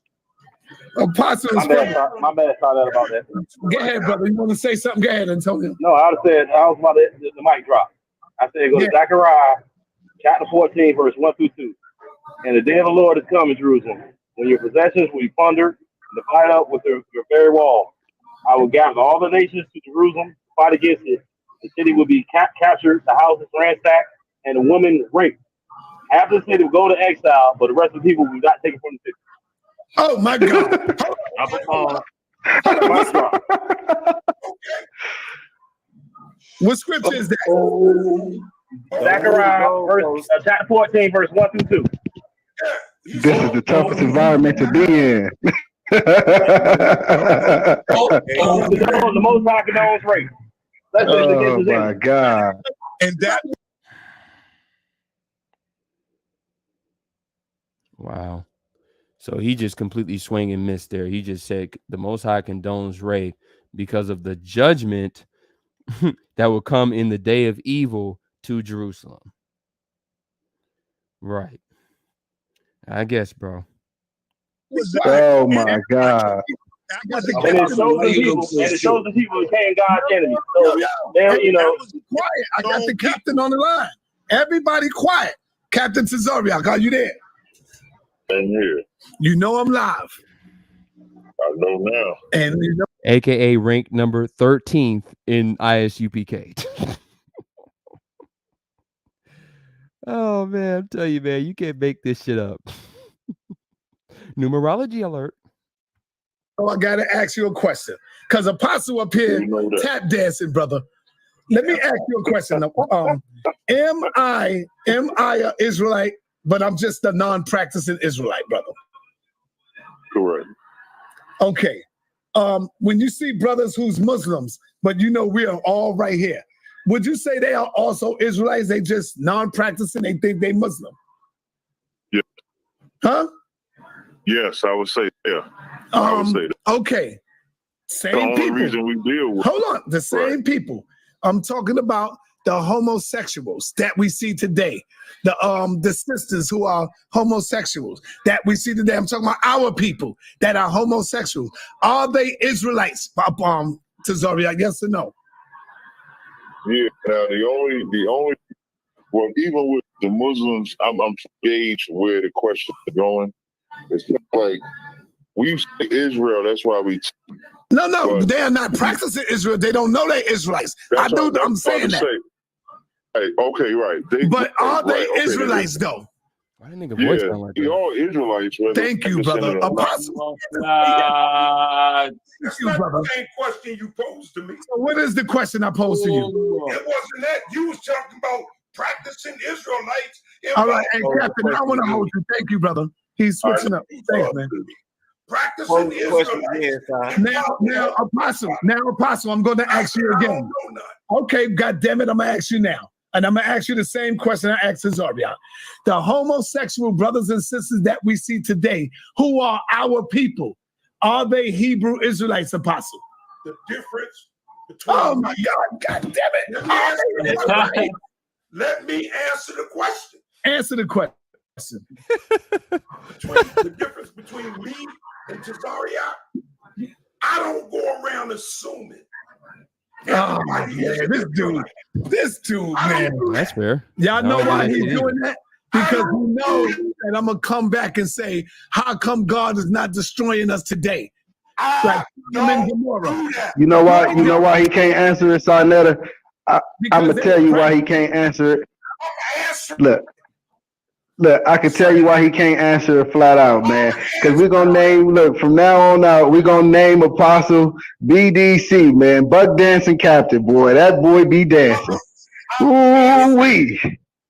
He be dancing, boy. Buck Dancing Captain. You are in your feelings. You're not real. Buck Dancing Captain. What I want to know is how to know for one woman for these 5 different ethnicities. Ain't skin folk. All skin folk ain't kin folk. It's That's not true. up to me to decide who is Israel. It's up to you. If you want So why it can't be up to DNA? Telling us who the Israelites are. Why it can't be up to DNA? Well, that's not how you determine that either. You have to determine that based off of actual genealogy records, which is something that, for the most part, people can't do that when it comes to acknowledging their actual race, i.e. their actual tribe anyway. So it is what it is. But the point is, not all people of the world are Israelites, bro. That's really the point. That's what matters. But are there Israelites a part of the LGBTQ plus whatever letters, the alphabet soup group? Yes. Yeah. Sure. Does that change the fact that they're Israelites? No. Does that mean that because they're automatically Israelites, they're going to get saved? No. You know what I'm saying? So once again, 2/3 versus 1/3. That's what matters here. There's a huge difference between 2/3 versus the 1/3. So that's what we should be all focused on, of course, as brothers in the knowledge. But I just don't understand. Well, you know what? I do understand. These guys are so busy trying to come against the Bible that realistically they'll never open it up for themselves. That dude read Zechariah 14. He got me. I thought he was going to say something. What's the word for it? I thought he was going to say something important. I thought he was trying to make an important point here. But no, he was just too busy trying to read the scriptures to come against the scriptures. that don't really work out too well, homie. That just makes you look stupid. Can't prove with DNA evidence that the Israelites. Why it can't be up to DNA, man? Let DNA prove it, man. Y'all don't want to deal with DNA though. DNA is more so of a man-made concept, but even through that does determine certain things, but not really your race, sir. So it is what it is. You be who in the hell you want to be. I choose to be Israel. No, we can't choose to be who we want to be. We got to be who we are. You're not an Israelite. We got to be who we are, man. We can't choose to be who we want to be, man. We have to be who we are, man. Well, that's true, but you have to be able to properly identify who you are. And DNA ain't it, bro. You too busy caught down the scientific rabbit hole. So it is what it is. Stop saying that, Apostle. Now you preaching BS, man. People can't choose to be who they want to be, man. You got to be what you are, man. That's fair. Because then you're going off of belief. If you telling people they can be who they want to be, that sounds like belief and not fact, man. Come on. People got to be who they are, man. People got to be who they are, man. You can't choose to be something. Not in Israel. Nah, I gotta plug this phone up, man. I'm on 8%. All right, brother. I think you ought to see the seed. I judge you. Walaikum salam. Welcome to Lillahi wa barakatuh. See y'all later. Hey, yo, let me ask you, my brother. Now he running. Hold on, y'all. Hold on. Brother Antonio. Yes, sir. What was that scripture again? Hold on, Apostle. What was that scripture? Zechariah chapter 14, verse 1 through 2. Gotta add that to the arsenal. Verse 1 through 2. Gotcha. Oh, you know I gotta add that. Add that to the arsenal right there, That's all you need. That's all you need. It's over. He could don't rave against his own chosen people. Yeah, man. Add that one to the arsenal right there, man. Well, you know what? Let us get it first. By the way, they still haven't gotten to Deuteronomy 22 yet. Ain't that a bitch? That's what I was waiting on. I mean, these niggas just talking, bro. But let's go there. Zechariah chapter 14, verse 1. Now I want you to clearly see this up here. Okay? As you guys can see, there is some cross references made up here. What are the cross references? Ezekiel 38, 39, Mark the 13th chapter, and Revelations chapter 20 through 22. Okay? So let's see. We'll go to 14. We'll start at verse 1. We'll see if we'll go to what'd you do? What? Verse 4? Well, we'll just read. Let's see what we get here. Zechariah chapter 14, starting at verse 1. Behold, the day of the Lord cometh, and thy spoil shall be divided in the midst of thee. For I will gather all nations against Jerusalem to battle, and the city shall be taken, and the houses rifled, and the women ravished. And half the city shall go forth into captivity, and the residue of the people shall not be cut off from the city. Then thou shalt the Lord Yahweh go forth and fight against those nations, as when he fought in the day of battle. And his feet shall stand in that day upon the Mount of Olives, which is before Jerusalem on the east, and the Mount of Olives shall cleave in the midst thereof toward the east and toward the west, and there shall be a very great valley, and half of the mountain shall remove toward the north, and half of it toward the south. And ye shall flee into the valley of the mountains, for the valley of the mountains shall reach to Azal. Ye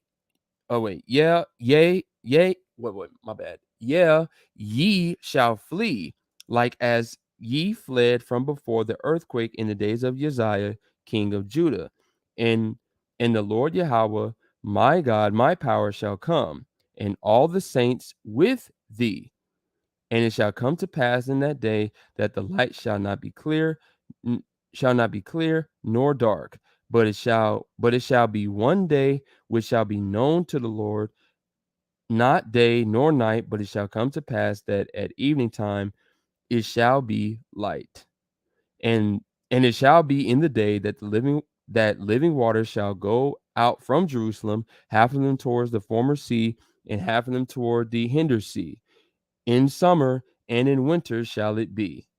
So he tried to reference Zechariah 14, 1 and 2, but he doesn't understand the cross reference here. He doesn't understand. Oh, sorry. I forgot to share the tab. But he didn't well, I read it, so y'all heard what I was saying. But he didn't what's the word for it? He didn't put none of this into proper context. This is talking about the final battle, in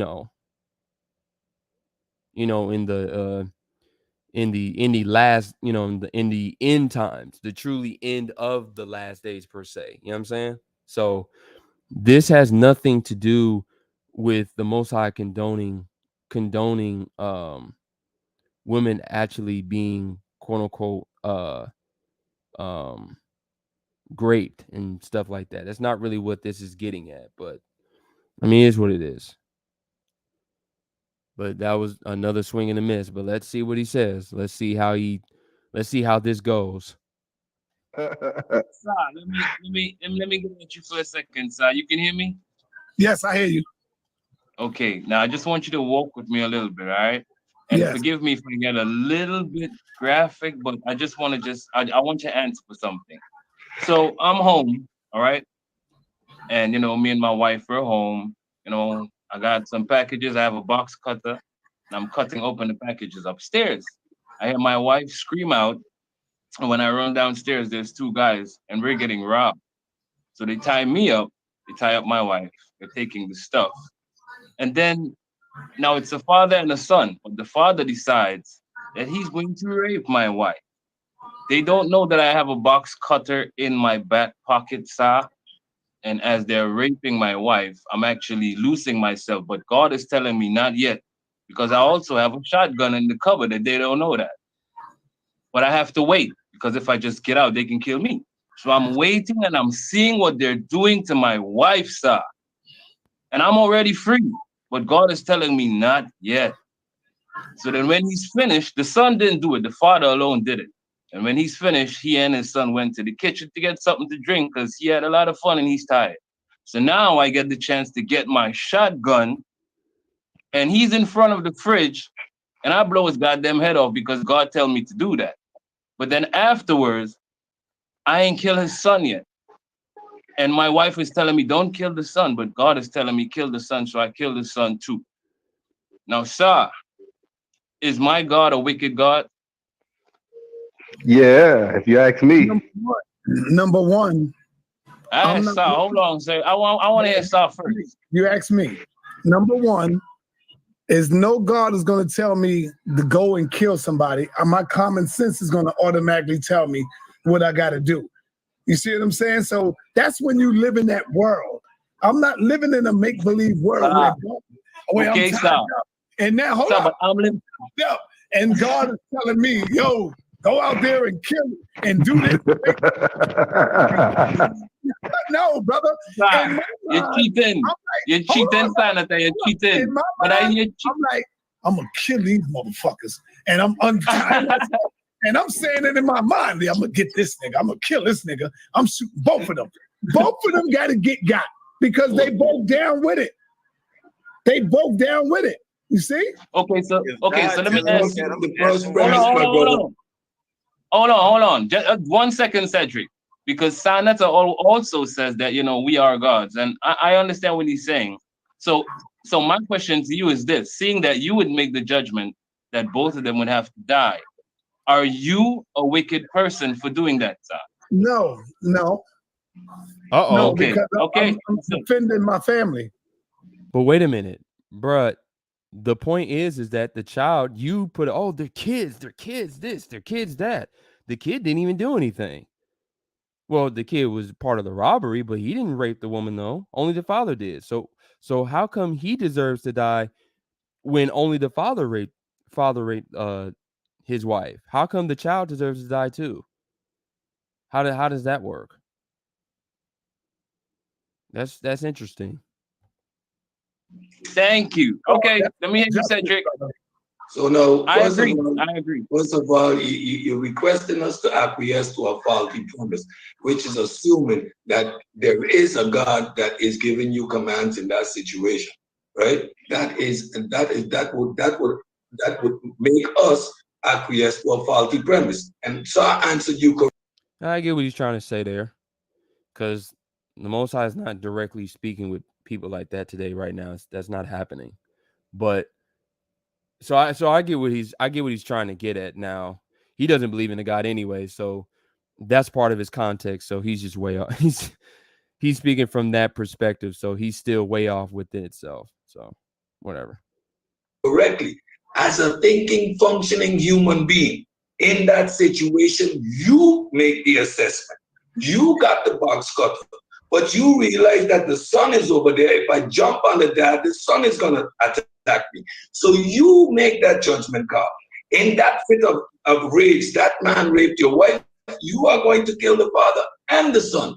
However, if you would listen to your wife in that moment, you wouldn't end up in jail. Why? Because the son is accused of burglary. At the point you got the shotgun on him, you don't have to kill him because at that point you're not defending yourself, right? So in that moment, if God was talking to you, he was giving you bad advice. So you're all wrong. You're bad. That's what I'm saying. Cedric, no, And see, Cedric, that's the come on. point. That's not good And one. see, look, that's the Cedric, point I I love was that. getting at when No, I wait, said, yeah, hold on. if you ask me. But you wanted Sai to Cedric. answer, so I let him go ahead. But that's exactly what I was getting at. Well, based off of your logic, that only applies if the person is fleeing. If the person is fleeing and you go out of your way to kill them, then yeah, you do go to jail for that. But if the person is not fleeing, then no, what you're saying is then that doesn't apply. But it's nuanced there, but it is what it is. Cedric, I love that. I love that. I'm telling you. You make me laugh, Cedric. I love that. But I'm going to ask you something, right? I want to ask you something. Let me say I didn't kill the son, right? I listened to my wife, and, you know, we would consider that an intelligent move to make, right? But our My DNA question goes is, back billions of years, but you're right on point with that. 1.9 million years ago. oh, that book there. Yes. Cedric, would you consider it an intelligent move for me to listen to my wife? And if so be the case, where did the intelligence come from for my wife to even tell me, no, don't kill the son. He didn't do nothing. Where did it come from? Again, you're asking a loaded question, but based on a presupposition. Your wife is a thinking human being. She got mental faculties and she could process the situation. Okay, but where does her being a thinking human being come from, sir? The reason why you're calling it a loaded question is because you know you can't answer that question based off of just human ability alone. Because if you try to answer that question, you would be forced to acknowledge that there is an external force that gives all of us the understanding of how to properly conduct ourselves in certain situations. But of course, you don't want to acknowledge that. You don't want to acknowledge that quote unquote external force, i.e., the Most High. So it is what it is. But that's why you call it a loaded question. You're being slick. Just as well. And if she able in that moment to use her logic and reason, that is because she is well honed in thinking. In that moment, she is using her skills, her developed brain over time. And then in that moment, your wife seeing that you got a situation under control, what do wives do? Calm situations down. They usually don't hype them up because she got your best interests at heart. Although you as a man doing what you're supposed to do, which is go ham on the ass. Again, as a man sitting here right now in a situation like that, I think I would lose all reasoning, both would be dead.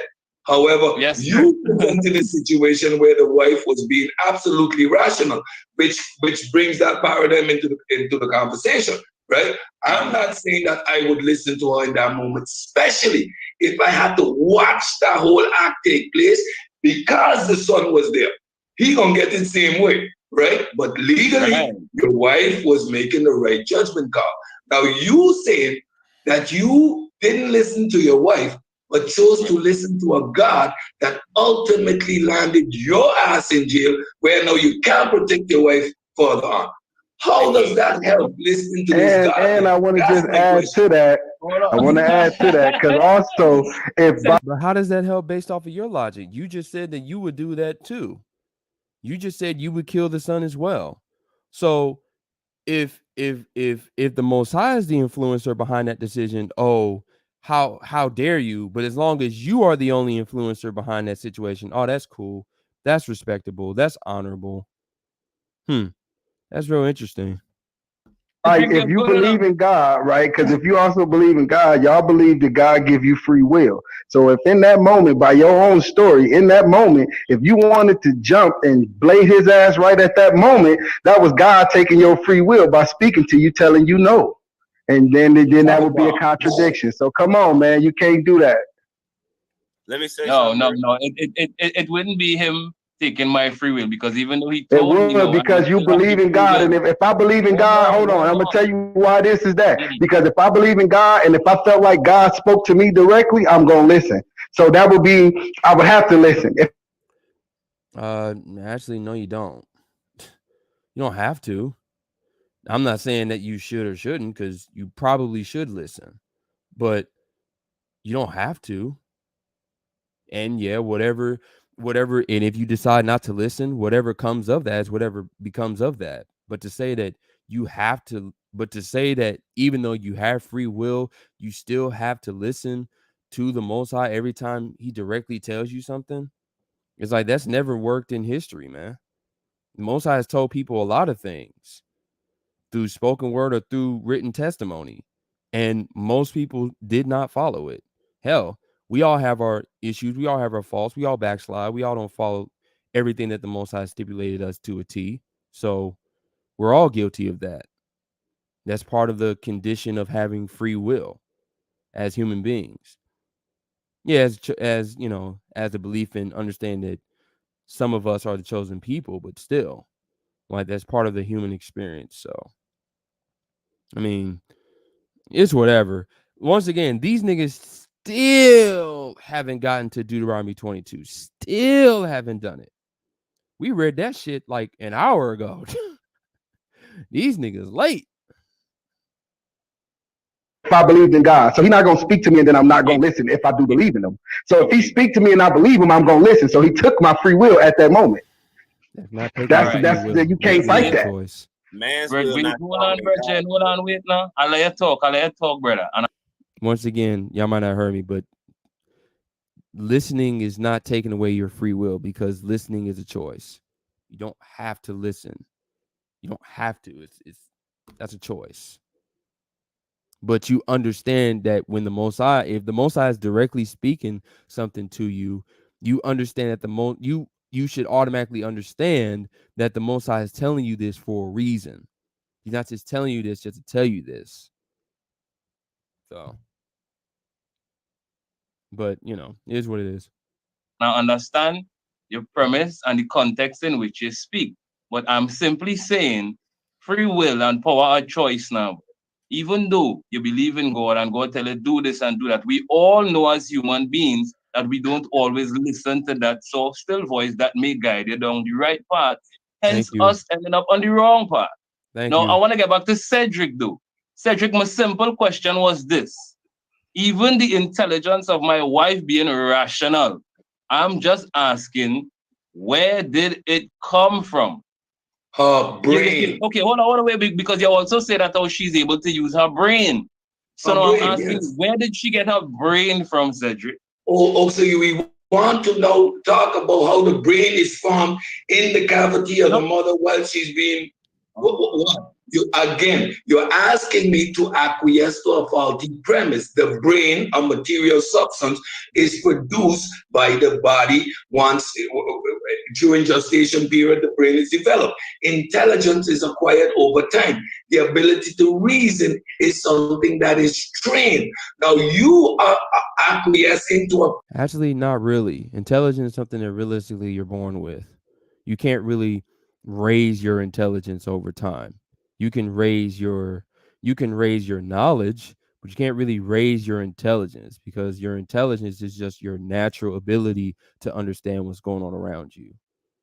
That's why you can give 10 people the same information and they will all to various degrees interpret it, take it 10 different ways. That could easily happen because people's level of understanding what they're looking at, natural understanding of what they're looking at, i.e. intelligence, varies. So people, it's going to lead to various results. So no, you cannot develop intelligence over time. That's not true. Presupposition that there is an entity, an agency that exists outside of reality that is giving information. So I cannot acquiesce to that faulty premise. There is no. So there's no entity outside of man. So Cedric. Sorry for cutting across, but now say something. So are you saying there is no entity outside of man responsible for man? No. What entity? No. Cedric. What do you attribute this agency to? What is the evidence thereof? Okay, let me tell you the evidence thereof, okay? You have air in your lungs. If you stop breathing, which is an entity outside of you, Cedric, you are going to die. No, it's not an entity. What it is my body being an open system, just like the planet, that requires nutrients, including air, to produce the work necessary to function. Once my body isn't able to process the air or the food anymore, it isn't able to produce work, then it ceases to function, aka you die. So again, air, you're going to refer to the 1500s when people thought that air was actually spirit, whereby this thought concept come from? Or do we now know the analysis of air, which contains 16% oxygen, which our body uses? Yo, this nigga's just talking, bro. At the end of the day, it's like, dude, you cannot explain how the connection between all things that exist in man, where that all comes from. That has to come from a source.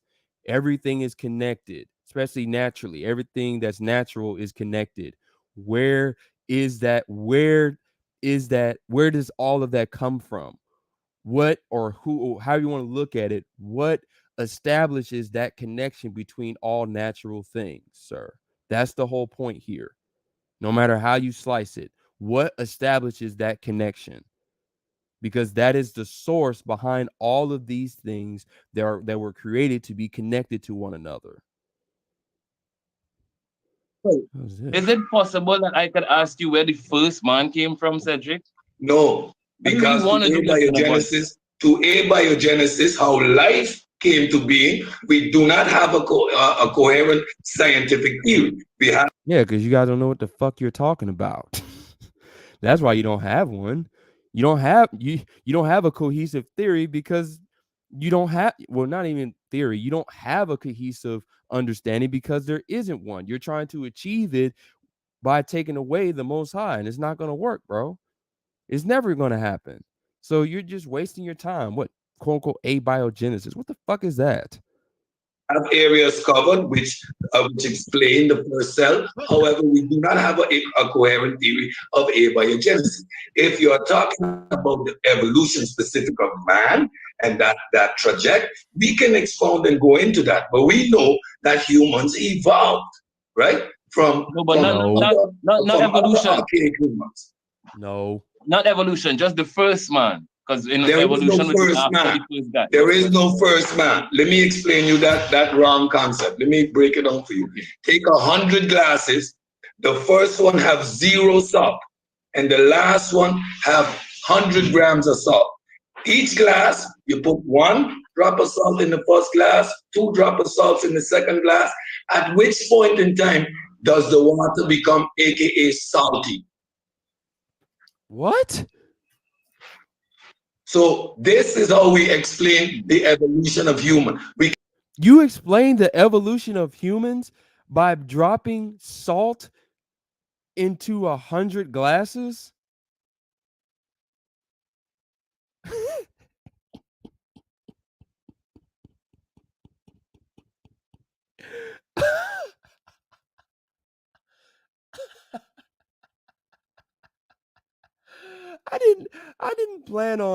I really didn't plan on doing none of this talk today because I just did this shit like last week or the week before.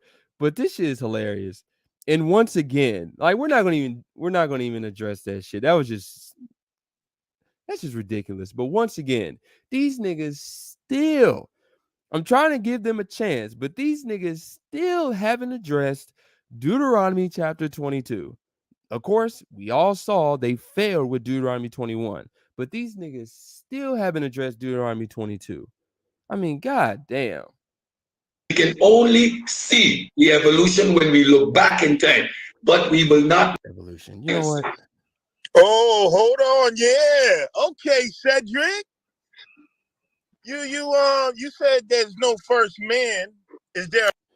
We have DNA. We have ribosome. Okay, so these niggas. He's a religious zealot rather than rigorous attempts to refute. Okay, yeah, they're not even talking about the title of the video anymore. They go into science again. So we gonna cut that out. We're done. These niggas is making shit up. But let's actually discuss real quick. Let us go into Deuteronomy 22. And we're not going to start at verse 28. We're going to start at verse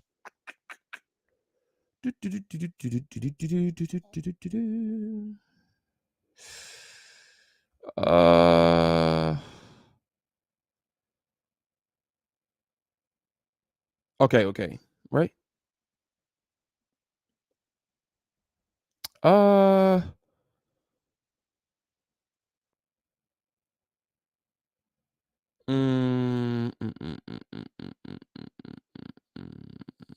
Trying to think. Nah, because that's wife and nah. I'm trying to get to the point.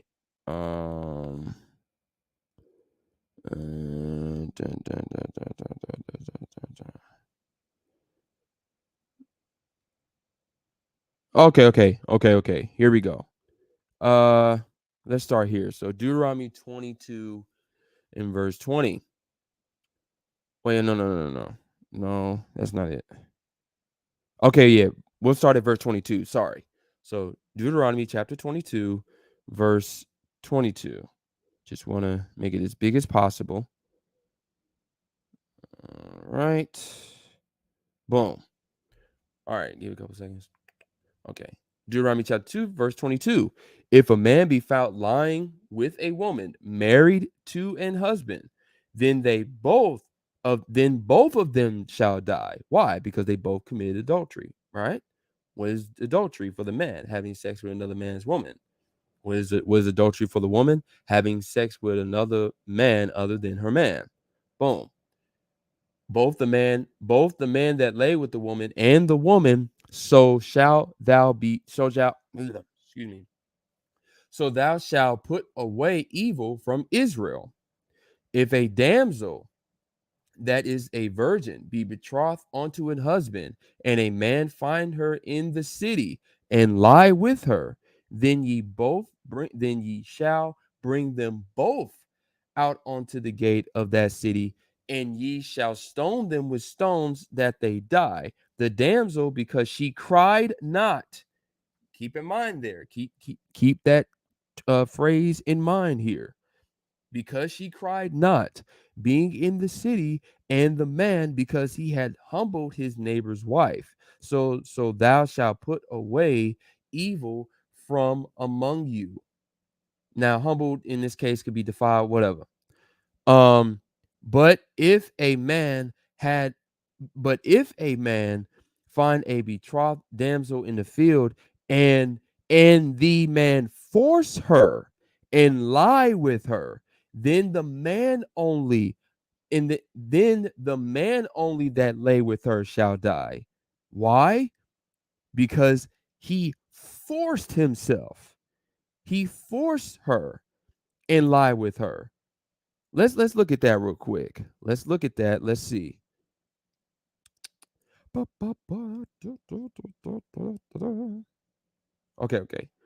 Let's look at the term force here. Excuse me. Oh, come on. Why did I just go up? It's not going up. Good grief. It's not going up. Okay, there we go. There we go. Hold on. All right. Let's look at that term force. All right. Let's get this real quick. Strong's H2388. Chazak. All right. Kazakh. All right. Let's see. To strengthen, prevail, harden, be strong, become strong, be courageous, be firm, grow firm, to be resolute, be sore, to be strong, go strong, to prevail, prevail upon, to be firm, be caught fast, to be secure, to press, be urgent, to grow stout, grow rigid, grow hard, bad sense, to be severe, be grievous, to strengthen, to make strong, to restore strength, give strength, to strengthen, sustain, encourage, to make strong, make bold, encourage, to make firm, to make rigid, to make hard, to make strong, strengthen, to make firm, to display strength, to make severe, to support, to prepare, to prevail, prevail upon, to have or to take, keep, hold, or retain, hold up, sustain, support, to hold, contain, to strengthen oneself, to put forth strength, use one's strength to withstand, to hold strongly with. Okay. Primitive root, to fasten upon, hence to seize, to seize, be strong, figuratively, courageous, causatively, strengthen, cure, help, repair, fortify, abstain, to bind, restrain, conquer, aid, amend, conquer, catch, cleave, confirm, be constant, constrain, continue, be of good, courageous, to hold, fast, to play the man. Play the man, men become mighty, prevail, be recovered, repair, retain, seize, to be waxed, aka sore, strengthen, self, to be stout, to make. Okay, let's see. Okay, let me see. Let me see where we find Deuteronomy 22 at here.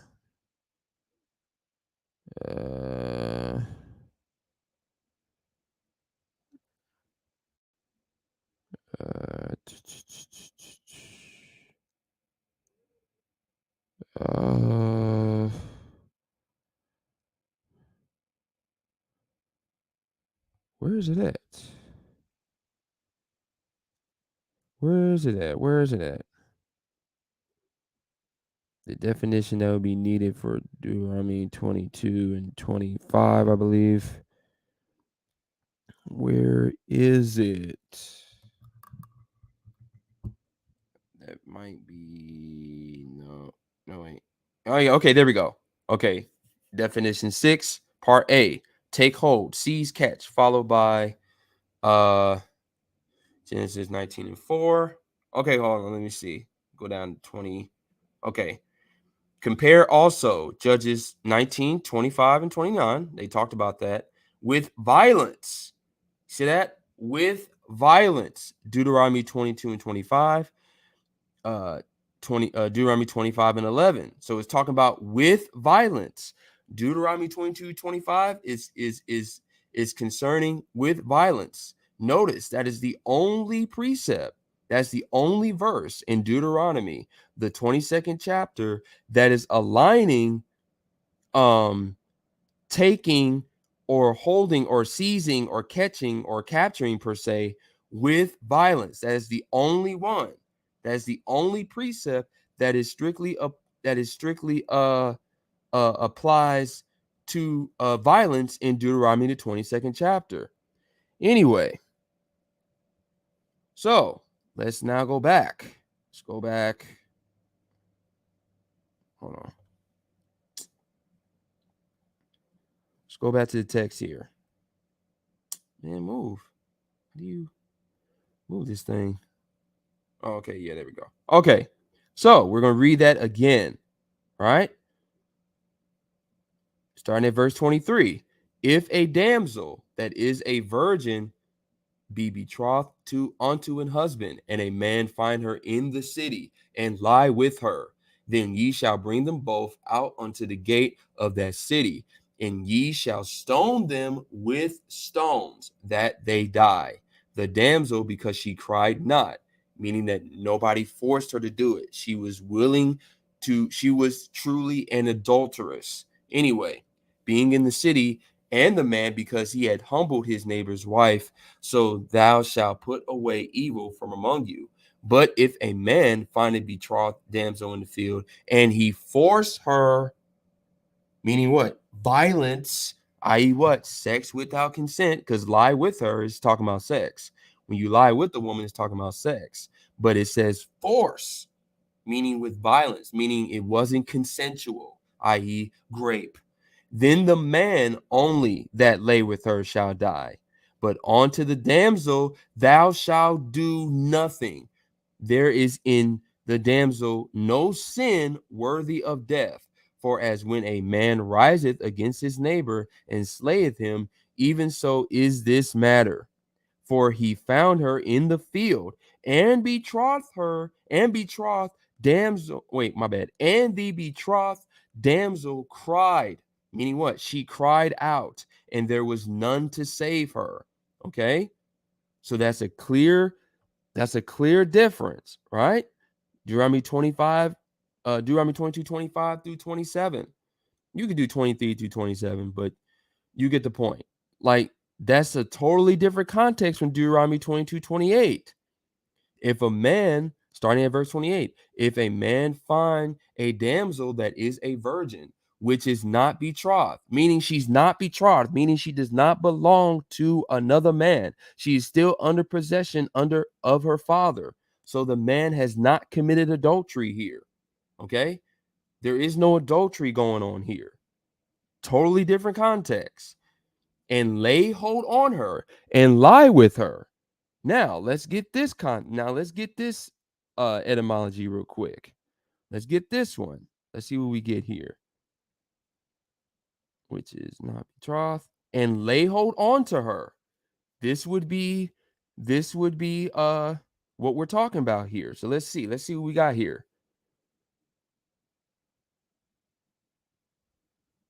Strong's H 8610. Tafas. Tafas. Tafas. Okay, or tafas, however you want to pronounce it, whatever. Right? What does that mean? To catch, lay hold, take hold, seize, wield. To lay hold, arrest, catch, to grasp, in order to wield, use skillfully, to be seized, to be arrested, to be caught, to be taken, captured, to catch, grasp with hands. To seize, chiefly, to capture, wield, specifically, to overlay, figuratively, to use unwarrantably, catch, handle, lay, take hold on, stop, surely, surprise, take, right? Okay. Now we ain't got to go that far with this one. Okay. Third person masculine singular, suffix, okay, Deuteronomy 28, Deuteronomy 22, 28, etc. Imperfect third person masculine construct. Okay, so make sure. Okay, so yeah, you get the point. Lay hold of, to wield. That's it. The lay hold of is just, you know what I'm saying? You're claiming her as a possession. You're wielding that woman as a possession because she's not betrothed to anyone. She's not under possession of a man already. Well, under her father, but it's totally different. You're deciding under your own will, I'm going to make her my woman without the father's permission. That's what that's referring to. It's not talking about, and she also wants that as well. That's another thing. That has nothing to do with non-consensual sex. But let's get the point. Let's read that again. Hold on. Whatever.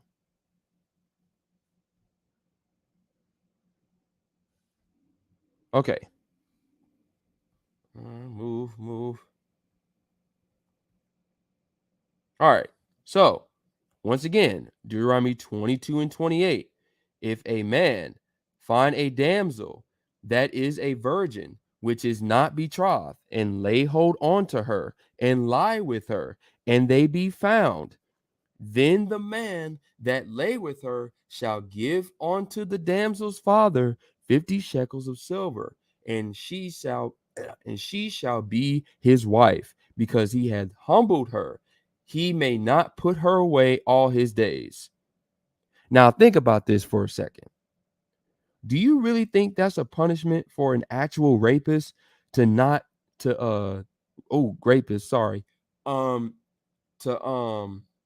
the word for it? For an actual punishment for the woman that he just raped, that he's been raping probably for some time, that now this woman is now his possession and he's allowed to grape her whenever he wants, all for the rest of his days? Do you really think that's a punishment? Oh my goodness. Like, come on, man. Nigga, come on.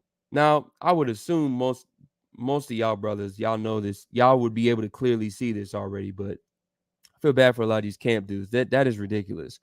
One has to wonder what type of shit is that nigga on, because that we originally saw in the first video.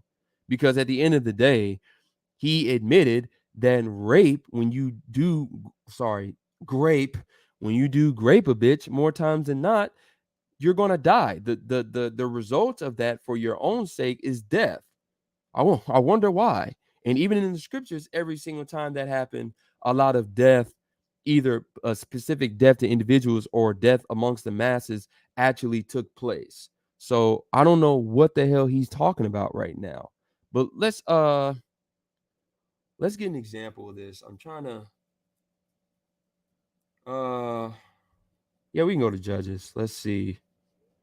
What chapter is that? Is it 19? Yeah, it's 19.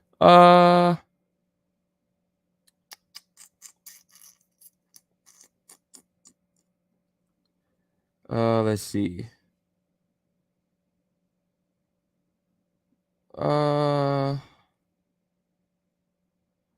We'll start at verse 1 and we'll skip down. Right? A Levite's concubine degraded. So, Judges chapter 19, starting at verse 1. And it came to pass in those days when there was no king in Israel, there was a certain Levite sojourning on the side of Mount Ephraim, who took to him a concubine out of Bethlehem, Judah. And his concubine played the whore against him and went away from him unto her father's house to Bethlehem, Judah, and was there 4 whole months. And her husband arose and went after her to speak friendly unto her and to bring her again, having his servant with him and a couple of asses, and she brought him into her father's house. And when the father of the damsel saw him, he rejoiced to meet him. And his father-in-law, the damsel's father, retained him, and he abode with him 3 days, and they did eat and drink and lodged there. And it came to pass on the 4th day, when they arose early in the morning, he rose up to depart, and the damsel's father said unto his son-in-law, comfort thy heart with a morsel of bread, and afterward go your way. And they sat down and did eat and drink, both of them together. For the damsel's father had said unto the man, be content, I pray thee, and tarry all night. Oh, come on, Charger. Yeah, this stupid shit. We'll figure out in a minute. Hold on. And when the man rose up to depart, his father-in-law urged him.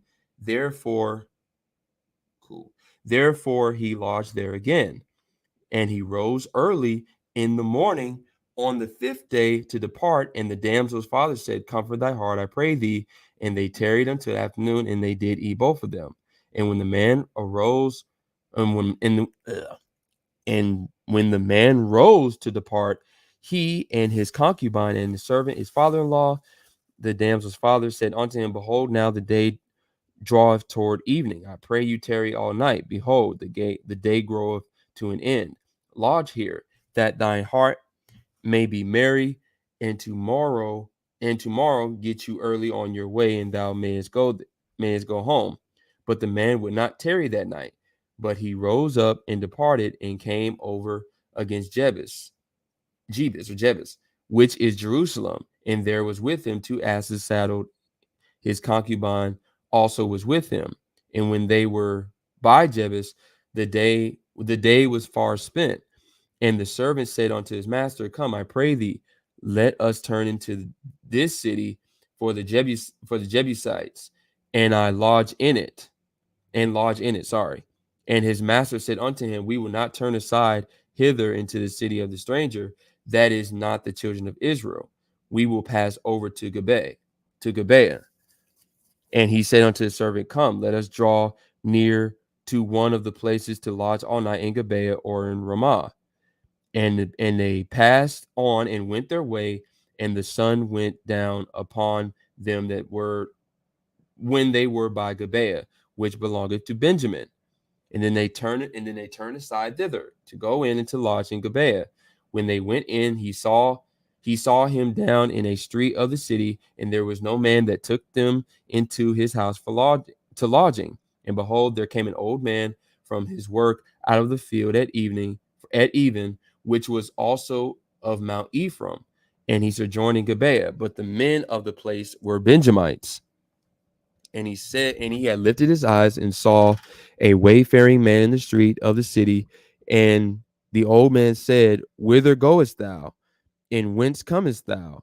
And he said unto him, We are passing from Bethlehem, Judah, toward the side of Mount Ephraim. From hence am I, and I went to Bethlehem, Judah, but I am now going to the house of the Lord, Yahweh. And there was no man that receiveth me to house. Yet it is both straw and provender for our asses, and there is bread and wine also for me, and for my handmaid, and for the young man which is with thy servants. There is no want of anything. And the old man said, Peace be with thee. Howsoever, let all thy wants lie upon me. Only lodge not in the street. And he brought him into his house and gave provender unto the asses, and they washed their feet and did eat and drink. Now they were making their hearts merry. Behold, the men of the city, certain sons of Belial, beset the house round about, and beat on the door, and spake to the master of the house, the old man, saying, Bring forth the man that came into thy house, that we may know him. I wonder what that could be talking about. Anyway, and the man in the master's house went out unto them and said to them, No, brethren, nay, I pray you, do not so wickedly, seeing that this man is come into mine house. Do not this folly. Behold, there is my daughter, a maiden. Here is my daughter, a maiden, and his concubine. Oh, excuse me. Them I will bring out now, and humble ye them, and do with them what seemeth good unto you.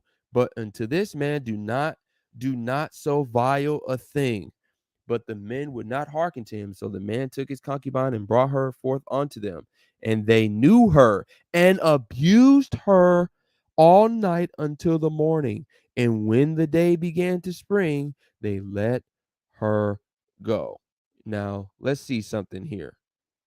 Let's see what we can get for the term abused. Abused. Let's see. Strong's H 5953. Allow. Okay. See, we've had 3 different words here when it comes to basically sexual contact per se. To act severely, deal with severely, make a fool of someone, to act severely, to be severely dealt with, to busy oneself, divert oneself, deal wantonly, deal ruthlessly, abuse by thrusting through. Talk about grape. Anyway, to practice practices thus forth in wickedness, to glean, to act or play the child, to insert, thrust, thrust in, thrust upon. Now let's see. Let's see what we can get here. Excuse me. Let's see what we can get judges at. Okay, here we go right here. Definition number 1. Let's zoom this up. Busy, divert oneself. Always with, okay, hold on. Have made toy of Egypt, especially deal wantonly, ruthlessly. Third person masculine singular, second person feminine singular, third person plural. Up, here we go. Judges 19 and 25, like we just read, of abusing a woman. Okay?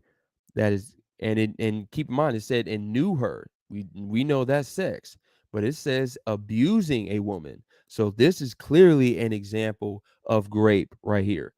Judges 19 is clearly an example of grape. Now we got to get Judges 20 because I believe it should be Judges 20. So let me go to the next hold on. Okay. No, wait. Oh, no, that. Oh man. Okay, hold on. We gotta go to Judges. I did that wrong. Okay, I believe it's it might be Judges 21. Right? Okay, yeah. Okay, we'll just start at verse 1. Judges 21, starting at verse 1. Now the men of Israel had sworn in Mizpeh, saying, there shall not be any of us give his daughter unto Benjamin to wife. And the people came to the house of the Most High and abode there even before the Most High, and lifted up their voices and wept sore, and said, O Lord Yahweh, power of Israel, God of Israel, why is this come to pass in Israel, that there should be today one tribe lacking in Israel? And it came to pass on the morrow that the people rose early and built there an altar and offered burnt offerings and peace offerings. And the children of Israel said, who is there among all the tribes of Israel that came not up with the congregation unto the Lord Yahweh? For they had made a great oath concerning him that made not up to the Lord to Mizpeh, saying, ye shall surely put them to death. And the children of Israel repented them for Benjamin their brother, and said, there is one tribe cut off from Israel this day. How should we do for wives for them that remain, seeing we have sworn to the Lord Yahweh that we would not give them any of our daughters to wives? Provision for survival. And they said, what one is there of the tribes of Israel that came up to Mizpeh for the Lord? And behold, there came none from the camp of Jabesh Gilead to the assembly. For the people were numbered, and behold, there were none of the inhabitants of Jabesh Gilead here, Gilead there. Sorry, Jabesh Gilead there. Sorry. And the congregation spent thither 12,000 men of the valiantness, and commanded them, saying, go and smite the inhabitants of the Jabesh Gilead with the edge of the sword, with women and the children. And this is the thing that ye shall do: ye shall utterly destroy every male and every woman that hath laid by man, they found among the inhabitants of Jabesh Gilead 400 young virgins, and they had known no man by lying with any male. And they brought them into the camp of Shiloh, which was in the land of Canaan. And the whole congregation sent some to speak to the children of Benjamin that were in the rock Rimmon, and to call peaceably unto them. And Benjamin came again at the time, and they gave them wives,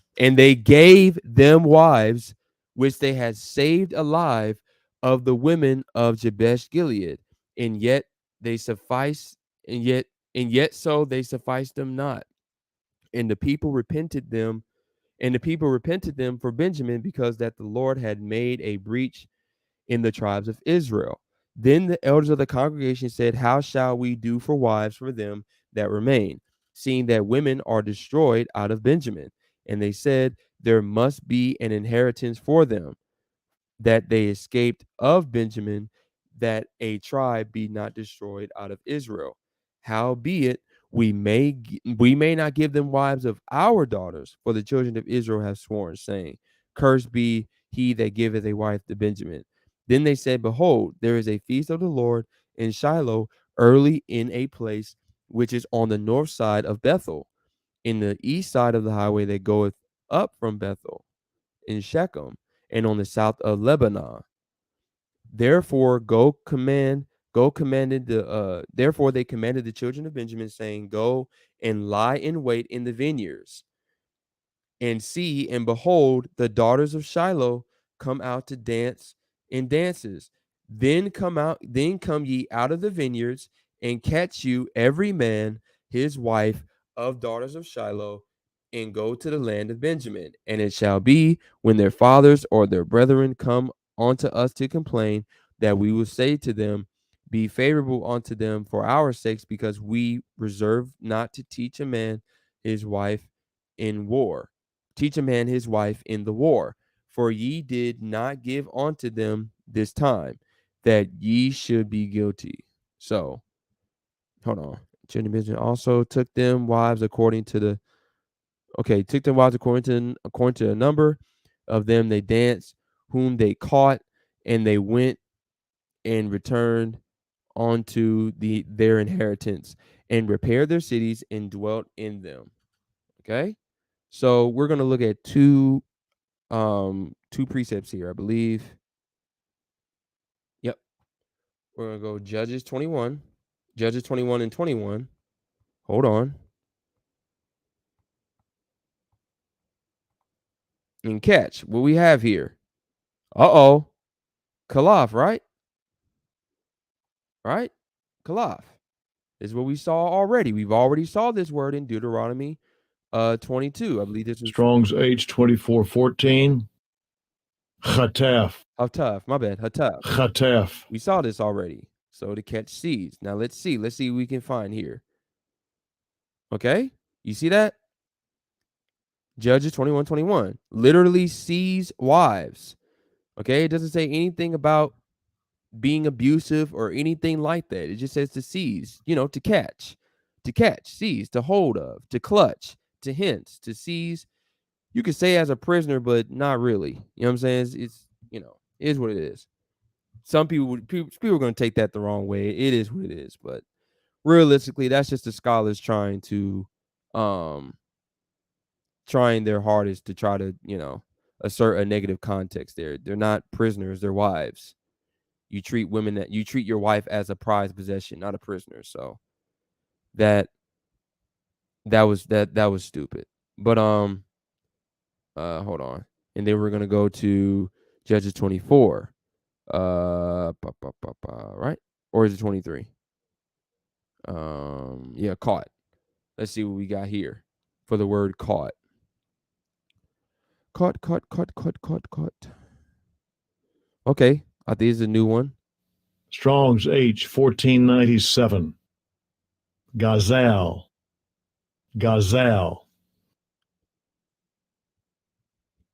Right? Now this one is this one's gonna be a little bit tricky, right? Because I know what people are going to say based off of this definition, right? This biblical usage. To take away, seize, plunder, tear off, pull off, rob, take away by force. That's I already know that's coming. But we have to look at we're going to look at the context of those precepts one more time, so we can get a proper understanding of what the taking away by force is actually referring to seize, to plunder, to be robbed, to be taken away, things of that nature. Now let's see what they got in here. Let's see what we got. Where does Judges 20? Okay, there we go. Okay. So let's see. To tear away, to rob, with object of thing, movable, flock, Job 20:22. As okay, women, Judges 21:23, compare. Yeah. Okay, so let's look at this. Let's look at the context of this, right? Hold on.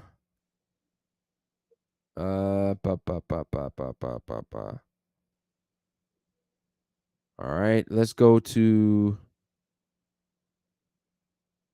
Okay. All right, let's start at verse 19, and then we're going to go down to, I believe, verse 23, so we can get the full context of what was, what's the context of being taken away or quote unquote robbed per se. What is that more so referring to? Then so Deuteronomy 21 verse 19. Then they said, behold, there is a feast of the Lord in Shiloh yearly, in a place which is on the north side of Bethel, on the east side of the highway, and goeth up from Bethel to Shechem, and on the south of Lebanon. Therefore they commanded the children of Benjamin, saying, go and lie in wait in the vineyards, and see, and behold, they already told them to go do that. And behold, the daughters of Shiloh come out to dance in dances. Then come ye out of the vineyards, and catch you every man his wife of the daughters of Shiloh, and go into the land of Benjamin. And it shall be when their fathers or their brethren come us to complain, meaning what? They took the women that they was about to court. You know what I'm saying? Finders, keepers, losers, weepers. The women were still fair game at that point. But they were telling them, hey, these are the women that you're going to go get. So make sure when they're ready to come dance and shit, make sure you're ready. So that way you can grab you a woman to be your wife and go on. But the robbing was the fathers or the brethren who was already there thinking that they was going to court them a wife tonight. No, that was the whole point. That we will say to them, be favorable unto them for our sakes, because we reserve not to teach a man his wife in the war. For ye did not give unto them at this time that ye should be found guilty. And that's the whole point. They weren't planning on giving them anything, but of course, Benjamin still needs some wives. So they was going to take those wives. They were instructed by the elders to take those wives because nobody was willing to give them any wives. So that's the context there. And the children of Benjamin did so and took them wives according to their number, and of them they danced whom they caught, and they went and returned to their inheritance and repaired the cities and dwelt in them. Now think about it. The elders told them to go rape these bitches, but yet they're dancing with them.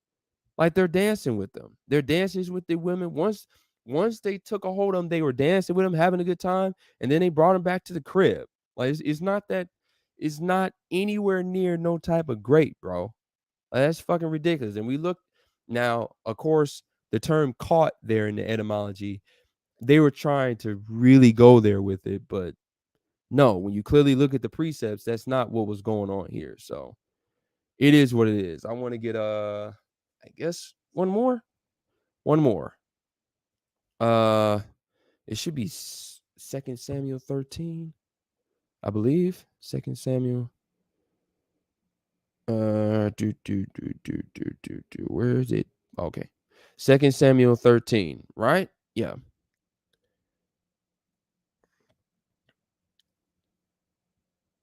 All right. This will be the last precept we'll read. This is the last account I want to get because this one's really important. So 2 Samuel 13, starting at verse 1. And it came to pass after this that Absalom, the son of David, had a fair sister whose name was Tamar, and Ammon, the son of David, loved her. And Ammon was so vexed that he fell sick for his sister Tamar, for she was a virgin, and Ammon thought it hard for him to do anything to her. But Ammon had a friend whose name was Jonadab, the son of Shemaiah, David's brother. And Jonadab was a very subtle man. And he said unto him, why art thou, being the king's son, lean from day to day? And thou not tell me? And Ammon said unto him, I love Tamar, my brother Absalom's sister. And Jonadab said unto him, lay thee down on thy bed and make thyself sick. And when thy father cometh to see thee, say unto him, I pray thee, let my sister Tamar come and give me meat and dress my meat in the sight of that I may see it, and eat it at her hand. So Ammon lay down and made himself sick. And when the king was come to see him, Ammon said unto the king, I pray thee, let Tamar my sister come and make a couple of cakes in my sight, that I may eat at her hand. Then David sent home to Tamar, saying, go now to thy brother's Ammon's house and dress him meat. So Tamar went to her brother's Ammon's house, and he was laid down, and she took flour and netted it, and made cakes in his sight. And she did bake the cakes. And she took a pan and poured them out before him, but he refused to eat. And Ammon said, have out all men from me. And they went out every man from him. And Ammon said unto Tamar, bring the meat unto the chamber, that I may eat out of thy hand. And Tamar took the cakes which she had made and brought them into the chamber, to Ammon, her brother. And when she had brought them unto him to eat, he took hold of her and said unto her, come lie with me, my sister. Meaning what? Come have sex. Come lie with me. That's how you would describe sex in the scriptures according to the Middle English type translation type of language, type of lingo. That's what sex would, that's how they would phrase the concept of sex. That's how they would, that's what they would call it. Come lie with me, right? So my sister, this is automatically wrong. We know that in Leviticus, you're not supposed to be having sex with family members. Okay, we know this already. So this is automatically wrong. This is automatically wrong from Ammon's point of view. Automatically, he's all the way off already.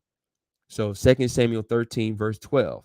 And she answered him, nay, my brother, do not force me, for no such thing ought to be done in Israel. Do not thou this folly. And whither shall I cause my shame to go? And as for thee, thou shalt be one of the fools in Israel. Now therefore I pray thee, speak unto the king, for he will not withhold me from thee. Howbeit he would not hearken unto her voice, but being stronger than she, forced her and lay with her. Okay? Then Ammon hated her exceedingly, so that the hatred wherewith he hated her was greater than the love wherewith he had loved her. And Ammon said unto her, arise and be gone. And she said unto him, there is no cause. This is evil sending me away. That this evil in sending me away is greater than the other that thou didst unto me. But he would not hearken unto her. Then he called his servant that mistreated unto him, and said, put now this woman out from me, and bolt the door after her. And she had a garment of divers colors upon her, for such robes were the king's daughters that were virgins apparelled. Then the servant brought her out and bolted the door after her. Okay. And Tamar put ashes on her head, and rent her garment of divers colors that was on her, and laid her hand on her head, and went on crying. Okay, so we're not going to read the rest of that. We already know how all this ended. But where was it at? Okay. 2 Samuel. Let's do some diving into that. 2 Samuel 13:14. Let's look at the term forced her. Let's see what we get here. Okay, we get a totally different word here. Right? Strong's H 6031. Anah. Right? We get a totally different word here. Let's look at the biblical usage. To be occupied, to be busy with, to afflict, to oppress, humble, be afflicted, to bow down, to be put down, become low, to be depressed, to be downcast, to be afflicted, to stoop, to humble oneself, bow down, to be afflicted, to be humble, to humble, mishandle, afflict, to humble, to be humiliated, to afflict, to humble, weaken oneself, to be afflicted, to be humbled, to afflict, to humble oneself, to be afflicted. Okay. Okay, let's see. Let's get the one that has 2 Samuel here. We ain't got time for all that. Or we should see, right? We should see a comparison. We should see Deuteronomy 21, a precept from Deuteronomy 21 in here, 21:10 through 14, or we should be able to see a precept from Deuteronomy 22 and 28. We should see one of those two things in here. If that is correct, if the law if the law advocates for grape, we should be able to see this here, because 2 Samuel the 13th chapter is a clear indicator of grape, right? So we should be able to see this here. We should be able to see the connection, bruh. We should be able to. Now Now, you see Deuteronomy 22:24. We read that. That was clearly grape. We read Judges 19 and 24. That was clearly grape. We read that, right? So we know this already. But does anybody see Deuteronomy 22 and 28? Does anybody see Deuteronomy 21, 10 through 14 yet? I don't. Anyway, let's see. Okay, so here we go. Here we go, right here, right? Now, see, now they being slick. They being slick here, right? Now you see they put 21 and 14 here, but that's not even the context. See, because it's women by cohabitation. It's like, no, that's nothing really to do with that. They're trying to compare 2 Samuel 13 and 12. See, this is how they play games, right? The scholars be playing games. But let's see this. Humble, mishandle, afflict, individual, blah, blah, blah, blah, blah. By imprisonment and by bands, a nation or war or in bondage, nation war in bondage. Now that is Deuteronomy 10, but keep in mind the woman is taken as a wife, so it's not the same thing. Dynasty of David. Humble a woman by cohabitation. See, now they added 29 in here. It's like 29 ain't got nothing to do with that. To humble a woman by cohabitation. Genesis, Deuteronomy 21 and 14. Deuteronomy 22 and 24. We know that one. Deuteronomy 22 and 29. No, that has nothing to do with that. But if you want to say cohabitation, that's fine. Because you can humble a woman by cohabitation, but that has nothing to do with having sex against her will. So that's not even the same thing. You know what I'm saying? Like, look at it. They got 2 Samuel 13 and 12.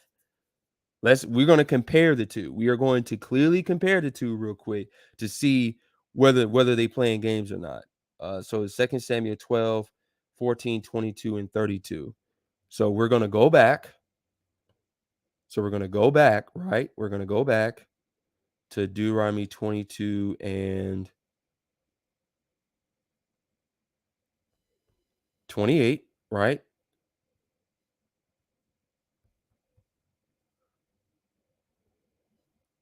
If a man, here's the context. Now, see, it's got the little hyphen here, so it's a totally different context from what is stated in verse 24. It's a totally different context because it's clearly talking about she cried not, right? So it's clearly talking about a situation of adultery. If you clearly read Deuteronomy 22 and 28, what does it say? If a man finds a damsel that is a virgin, which is not betrothed, and lay hold on to her and lie with her and be found, meaning what? This woman is still belonging to her father. Then the man that lay with her shall give unto the damsel's father, not a husband, father, okay, 50 shekels of silver, and she shall be his wife, because he had humbled her. He may not put her away all his days. Now, what they're doing is they're trying to take the term humbled and they're trying to apply it to the same thing in 2 Samuel 13 and 12 and 14. That's what they're trying to do. But that's not the same thing. It's just not. So hold on. Let's go to 2 Samuel. Let's go back to 2 Samuel chapter 13. And let's go to verse 12. Okay. Well, let's start at verse 11. All right. And when she had brought unto him to eat, he took hold of her and said unto her, come lie with me, my sister. Now, is that the same thing as Deuteronomy 22 and 28? Hold on. Let's isolate this here. Oh, my bad. Let's isolate this here. All right. Let's isolate this. Deuteronomy 22 and 28.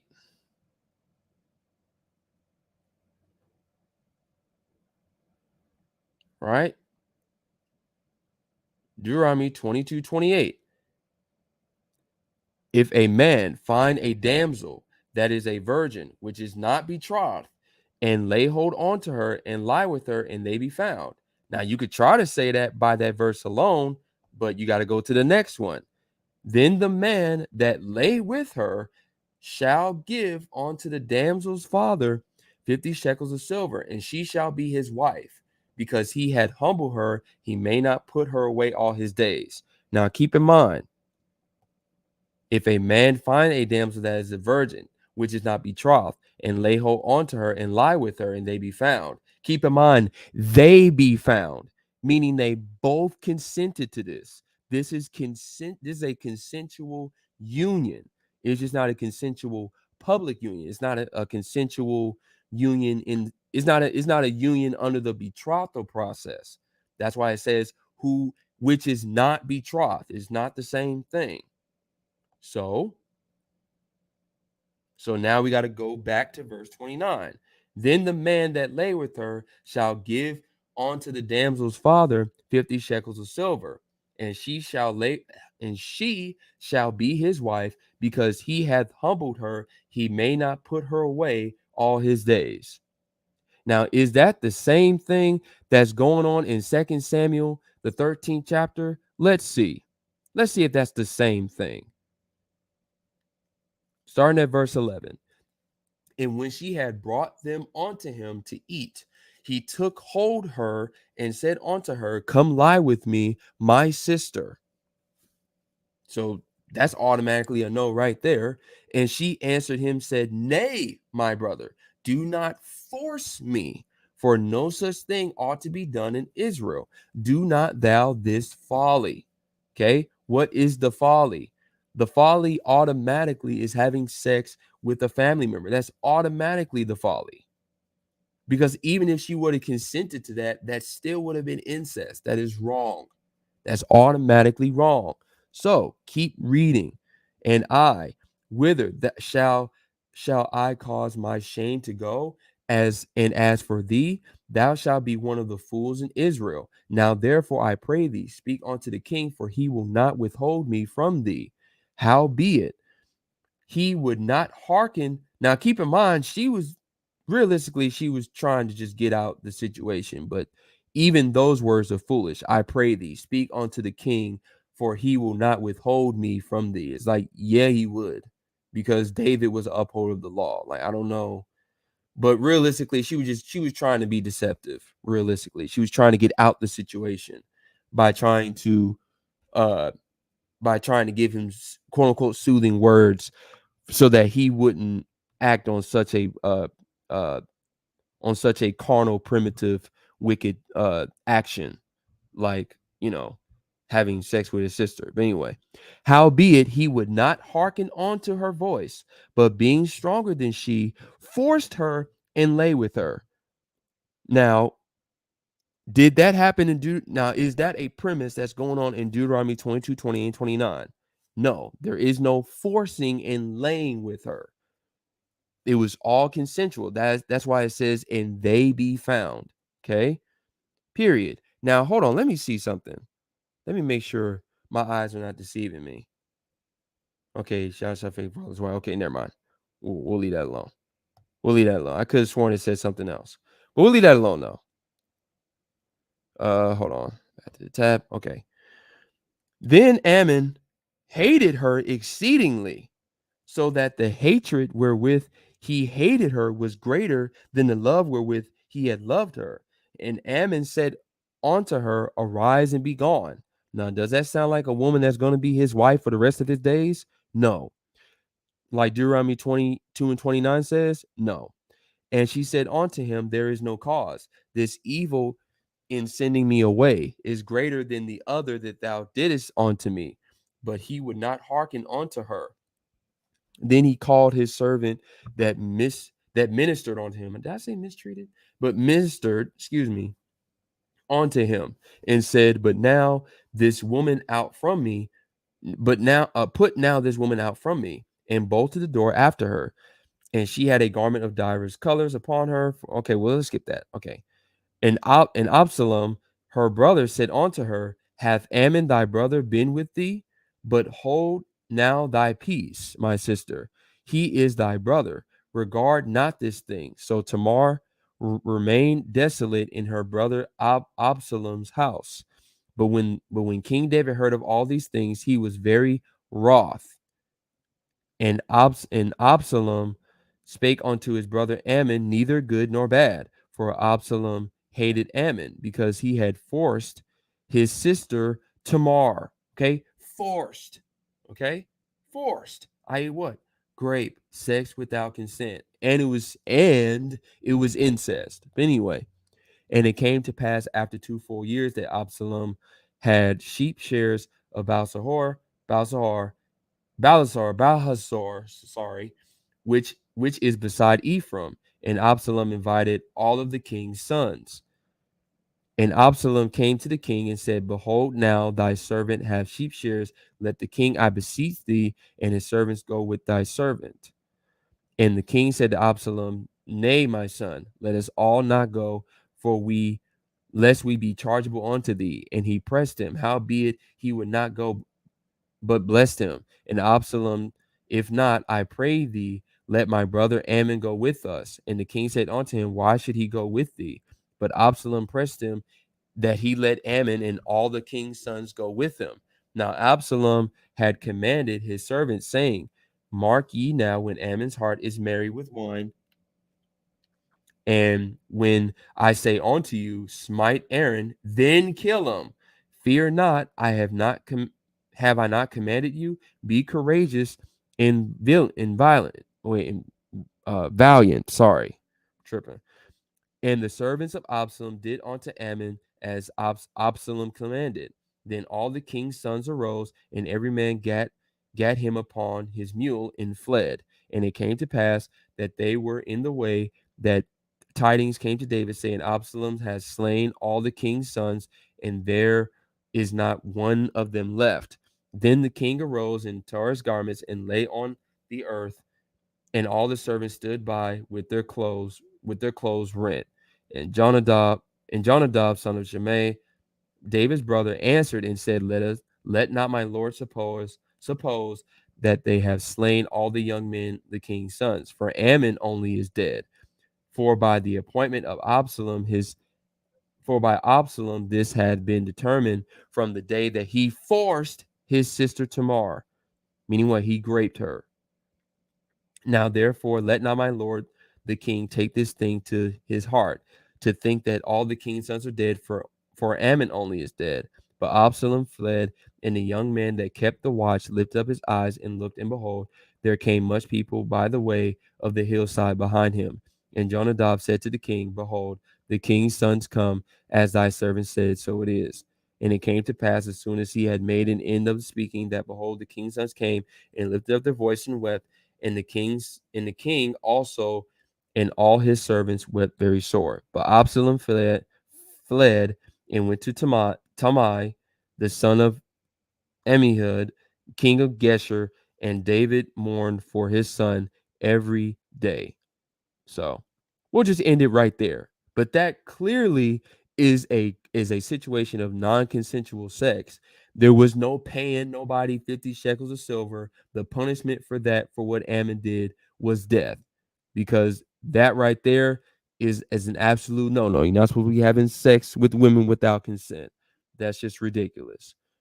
Any nigga that's telling you something like that, you have to automatically side-eye them. It's like, bro, you really trying to tell me that the law is trying to dictate that you can grape women, you can get pussy without consent? Just make sure you give the father some money first. Based off of Deuteronomy 22 and 28. Well, they're in those type of niggas' interpretations of Deuteronomy 22 and 28 through 29. That's what you're saying. It's just lazy. But I mean, at the end of the day, we'll just end it right there, because the video kind of went all over the place, because these niggas started talking about science again, all the other bullshit. They never addressed Deuteronomy 22, which makes sense, because, they're just a bunch of lazy bastards, but it is what it is. So, it's all right. The boy SOD in the building. Shalom to you.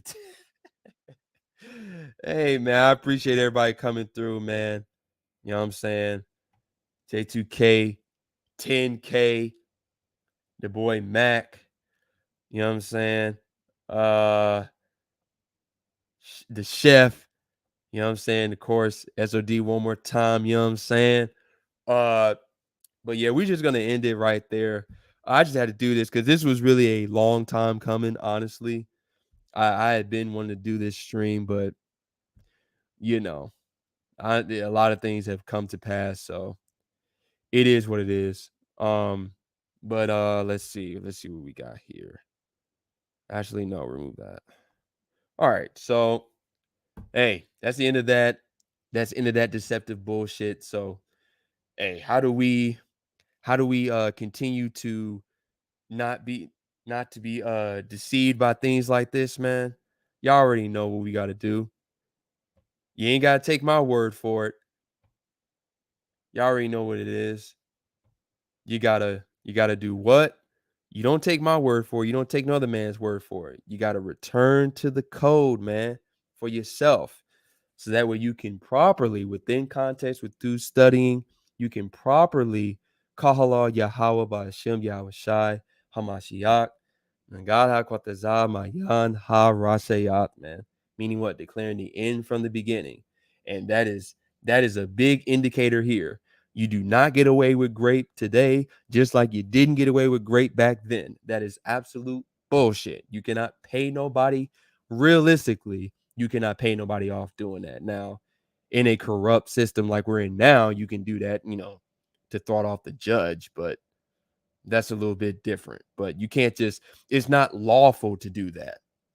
You're definitely playing with the law in order to do that. So it is what it is. Not even in this society, you can go out there and get pussy without consent. What makes you think you're able to do that back then in a much more righteous society? Come on, man. But hey, I appreciate all the brothers. Shit, salute to you, Mac. You know what I'm saying? Salute to all the brothers gonna watch that came to the live. Salute to all the brothers that's gonna watch it on the playback. And at the end of the day, in the words of my boy SOD, if you thought I spoke like a true genius, hey, I appreciate that. If you think I didn't, hey, I appreciate that too. At least you listened. But at the end of the day, whether you thought I spoke like a true genius or not, it's been 3.5 hours just about, and I'm tired of fucking talking, and I'm pretty sure y'all tired of fucking listening. So with that being said, see y'all next time. Peace.